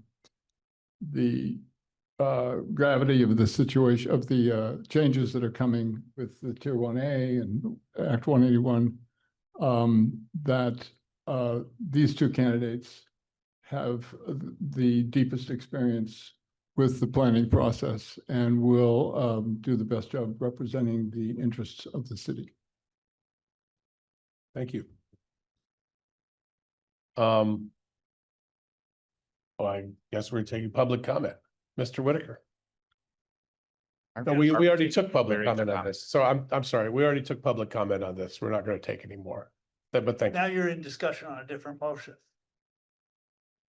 We're on the same agenda item and we're under discussion. We're not taking public comment. We're not And taking I'm public raising- comment at this time. Raising the comment that you were not informed because we did not get the applications. Thank you. We heard your comments before, during public comment, and we appreciate you. All right. The motion before us is to approve Aaron Kasicki as our primary representative to CVRPC, and Mike Miller as the alternate. All in favor, say aye. Aye. Aye. Any opposed? One recused. So that's an abstention. Anyway, it's 5-0. It passes. Thank you very much, everyone. All right, having said that, I want to express tremendous gratitude to Stephanie Clark for waiting all of this time. And we're now going to go back to agenda item number 9, the White and Burke contract amendment. Ms. Curry, would you like to tee this up for us, please? So you all have contracted with White and Burke since October of last year to support your endeavors on selecting a developer for the Country Club Road housing project. And as you all know, over the many months that the process grew beyond the initial scope, which was to, the initial scope would have been to have had the subcommittee make a recommendation to city council as a whole on a selected developer by about mid-April. Your conversations throughout the process included additional public process, additional vetting of developer application, requests for further information, refinement of the developer's pool, a second round of proposal requests and additional information vetting from them. And we are still in that process where the subcommittee is reviewing that information, where White and Burke is analyzing the financial information of the viability of the potential partners to help the subcommittee make a recommendation to council in July. Subsequent to that, there's a proposal for additional scope to assist with moving through the development agreement process, where they would help us think through questions with the developer related to sequencing of the project, phasing of the development, grant applications or TIF applications, CHIP applications, excuse me, those kinds of things, and refining an agreement that council would then be expected to enter into around October. So the initial grant or the initial contract was started in October 2025 for an amount of $50,000. It was amended in April for an additional $18,000 up to $68,000. And then the request now is to carry the contract for what would be a 12-month term. So from October of last year to October of this year for an amount not to exceed $130,000, which is essentially a doubling of the term of the contract and a doubling of the amount for the scope of services. And so that is what is before you today. I do not expect any further contract amendments or any further scope revisions that would come forward. through the completion of this work. You all are endeavoring on a huge housing project that could generate tens of millions of dollars of additional assessed value and delivery of 300 units of housing for the community. And so it continues to be my recommendation that the services of White and Burke are invaluable to this process and, will help advance this in the most professionalized way possible to set you up for success. So that's Stephanie is on. She's joining us from vacation. I'm so sorry. Oh, that makes it worse. And is here to answer any questions. I'm happy to answer any questions. Kelly, could I say one thing real Yeah. quick? Yeah, I just wanted to comment. The only way that we would be like the scope as we understand it today in June 2026. If the scope changed again, if there's a different element that we're not expecting of some sort beyond just what's normal in a negotiation of a development agreement or a LOI, whatever we end up entering into, those have a lot of variability. We're prepared for that. But if there's some directed scope change from city council, that would require a scope change from us as well. So just pointing that out. Any clarifying questions from council?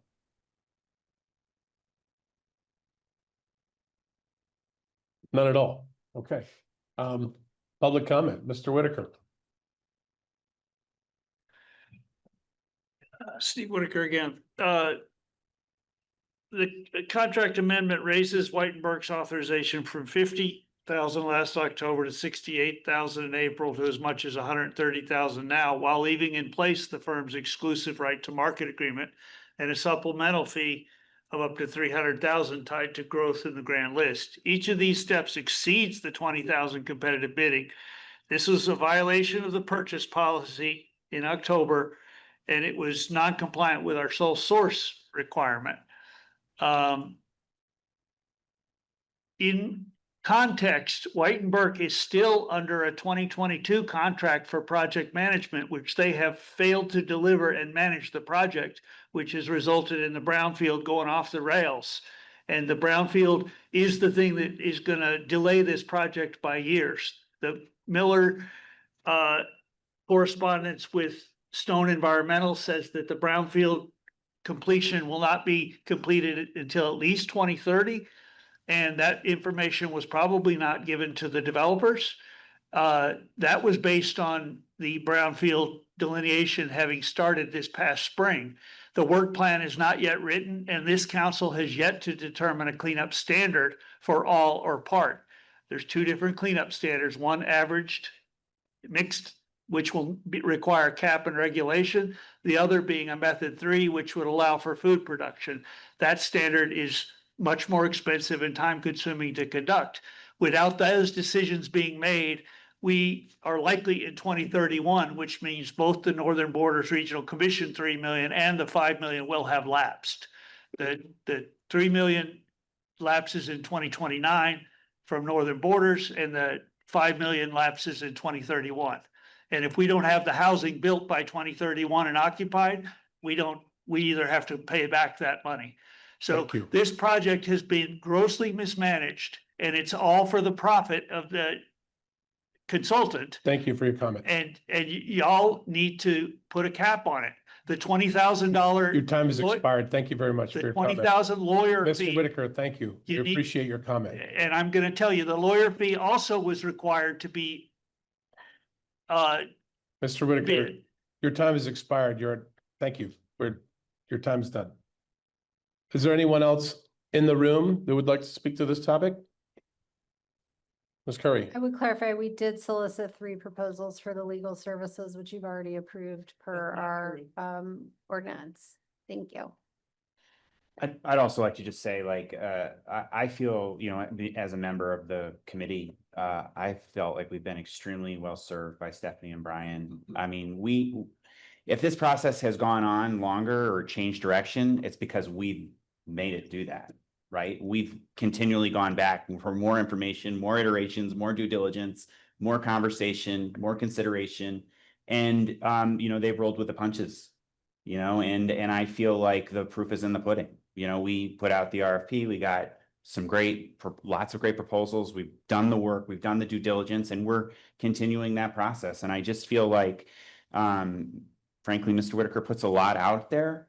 And I think it's just important for us who are on the committee and on this council who believe in this work to say, you know, by my judgment, I feel like we're being well served. And I'm very supportive of extending this contract so that we can continue to see this project through. It's vitally important to our city, and it's what our citizens want.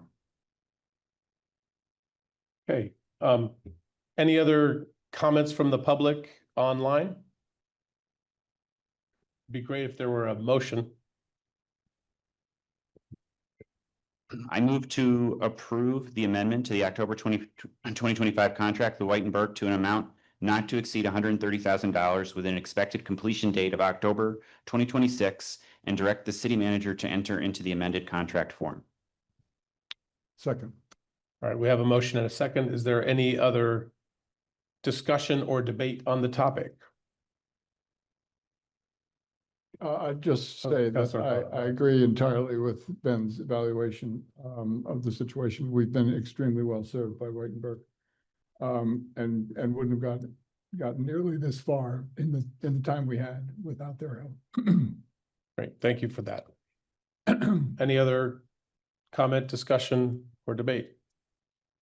All right, then the motion before us is to approve the amendment to the White and Burke contract for a total amount not to exceed $130,000 to complete the Country Club Road developer selection and negotiation, initial conceptual site planning and project management planning, and for the city manager to enter into an amended contract form with White and Burke. All in favor, say aye. Aye. Any opposed? Aye. That's a nay, Jim? Yep. Okay, any abstentions? We have one abstention, so we have four, Counselor Cohn abstains. So we have, correct me if I'm wrong, I counted 4 yeses, 1 no, and 1 abstention. The motion carries. Just do a roll call. We do a roll call, thank you. All right, we'll do one by one. Counselor Sheridan, yes or no? No. Counselor Doyle? Yes. Counselor Cohn? Abstain. Sorry. Thank you. Counselor Alfano? Yes. Counselor Brown? Yes. Counselor Gill? Yes. All right, that's 4 yeses, 1 no, and 1 abstention. The motion carries. Once again, Ms. Clark, thank you so much for attending on vacation at all. Thank you for sticking it out this long, and thank you for the work that you're doing for our city. It's a pleasure. Talk to you soon. Thank you. All right. With that, I'd like to note that it is 10:15. We have one other potentially very lengthy item on the agenda. Well, I'm happy to do it at another more energetic time. I will say I made this presentation to city leadership team earlier today, and it did take about 45 minutes. And so I want to honor the fact that we also have 4 other things that will also be slated for public comment remaining on the agenda. And I look to you all to direct if you would like me to present this now. Again, I'd be happy to do it at a more energetic time when I don't have a babysitter waiting that I thought would be gone by now. Counselor Gill.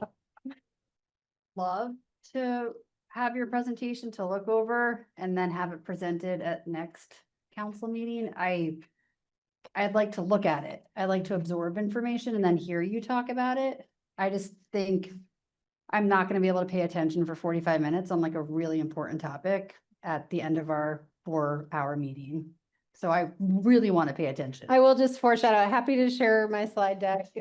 It is kind of bullets, so the narrative will be an important aspect of the presentation as well, but. That's my opinion. Is this something that we have to move and second and vote on, or can we?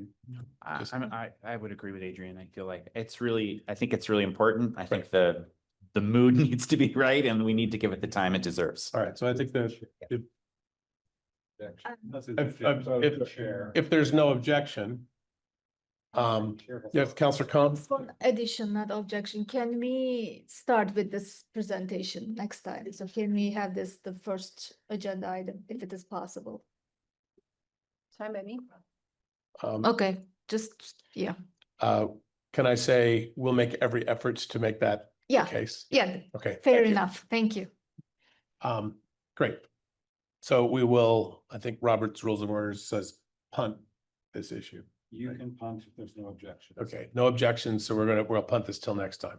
So with that, we're going to move to other business. Now, I have an honest question here. What other business, when we were in I mean, is other business just general business and appearances on the back end? That is what it was used as during our pilot, but we're not doing that anymore, right? But it is an agenda item, so we still have to hold public comment. Right? Is there any other business? No, I don't have any other business. Okay, I mean, but we did agree that we would hold public comment on every agenda item. So is there anyone in the room that would like to speak on other business? Is there anyone on Zoom that would like to speak on other business? All right, seeing none, we're done with item number 12. We're going to move on to item 13, City Council reports. Let's start with, we'll go to you, Councilor Sheridan. I only got one comment. We're probably better to watch than Survivor. I'm sorry, I didn't hear that. I said we're probably better viewing than Survivor. Oh, well, thanks. I think. All right, let's go to Councilor Gill. South Asia report. Councilor Brown, No, I have no report tonight. Councilor Alfano, Councilor Cohn. I just want to thank everyone coming to our meetings and sharing their inputs. But I just want to remind that we are all neighbors. And although we are elected officials, we are still all neighbors. So I really appreciate when people share their input with us. They should think that what to say and how to say. So I really like any of us in a challenging situation. I feel so stressed out. I think nobody deserves that. So I just want to make a comment about that. Thank you. Thank you, Councilor Cohn. Councilor Doyle. No report. No report. All right.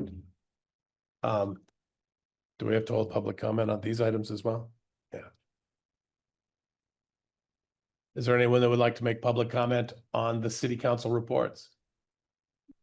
All right, seeing none, the clerk's report, Mr. Odom. I would only mention that for the next meeting, we're going to have to do that thing we do sometimes where the BCA has a little mini meeting for 5 minutes ahead. BCA? The Board of Civil Authority, Oh, sorry. thank you. It's much like the Board of Abatement, and thank you all for coming the other night. That made the difference.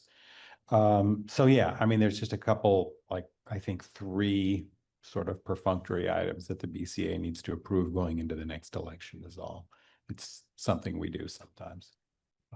And that's all. So is that an additional meeting that happens before 6:30, or does that just happen at the top of our meeting? It would be an additional meeting that happened at 6:25. Oh, okay. Basically. It's that quick. Yeah. Okay.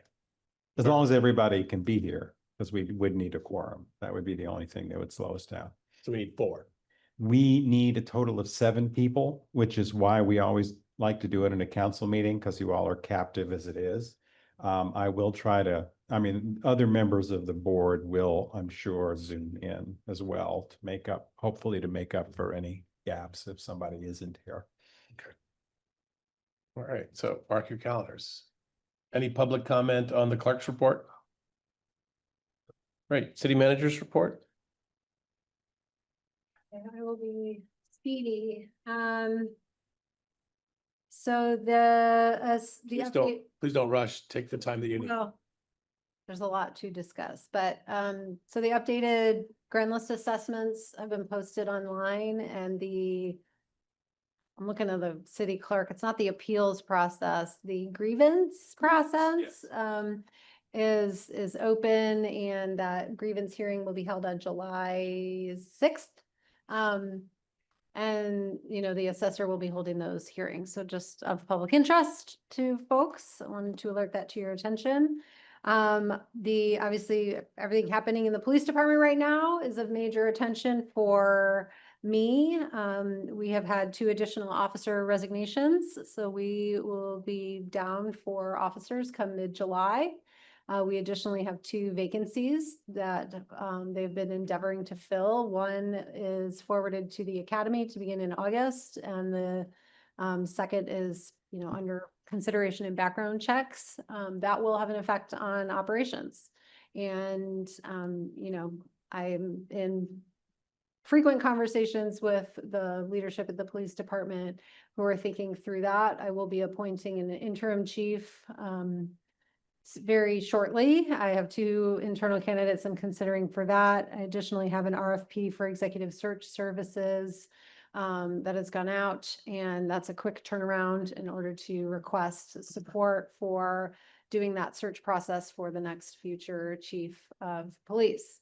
It takes a long time to onboard new police officers. I think we need to have a broader conversation about how kind of we manage the recruitment, retention, and long-term planning for the police department in order to take into account the fact that it takes about 15 months to recruit someone who's never served as an officer and get them trained in every way to where they can actually be operating on their own on patrol.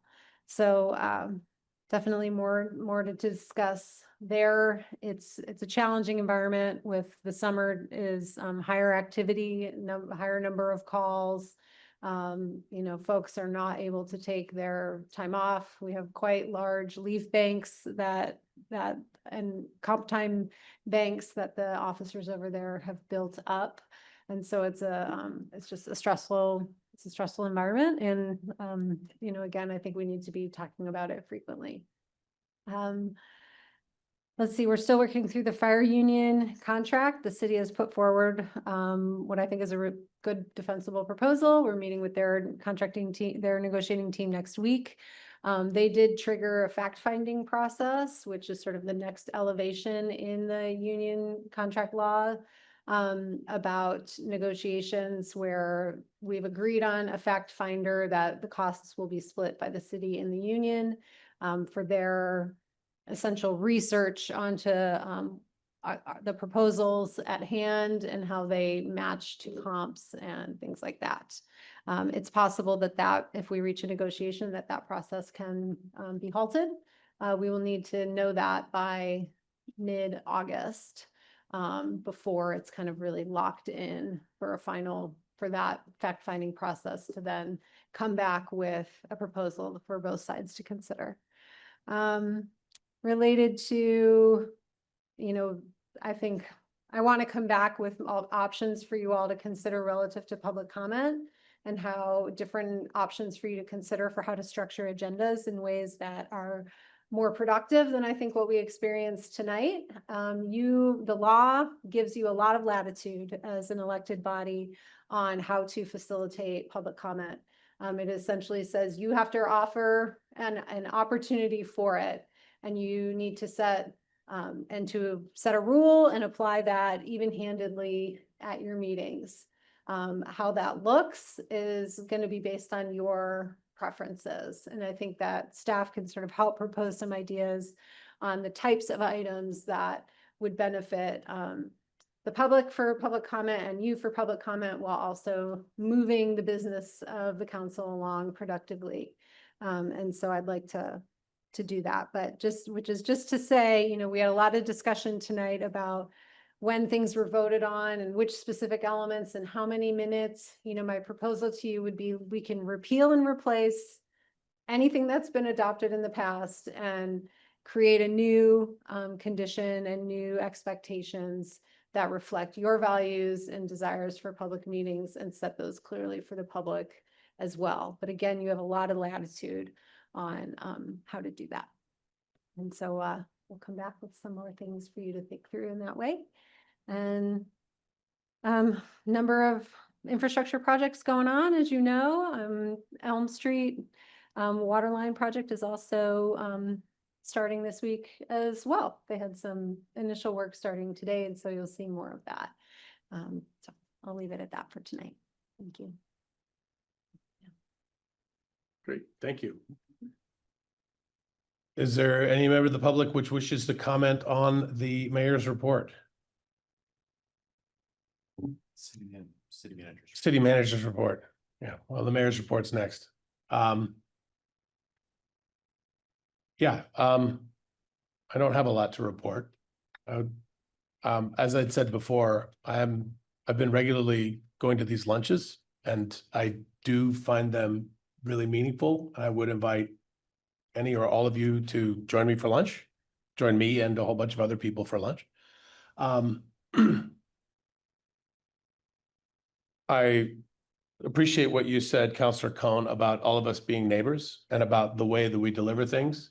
And at the same time, I agree with you. Messages are always better received when they're not accompanied with being slapped about the face. At the same time, people are frustrated, and we are unable to deliver the solutions that everybody wants. And so we're going to be the targets of that frustration, or places for that event. And for better or worse, we signed up to sit in these seats, and part of that is sometimes taking harsh words.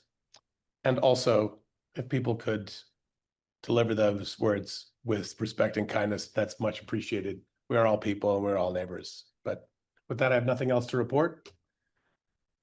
And with that, this meeting is adjourned.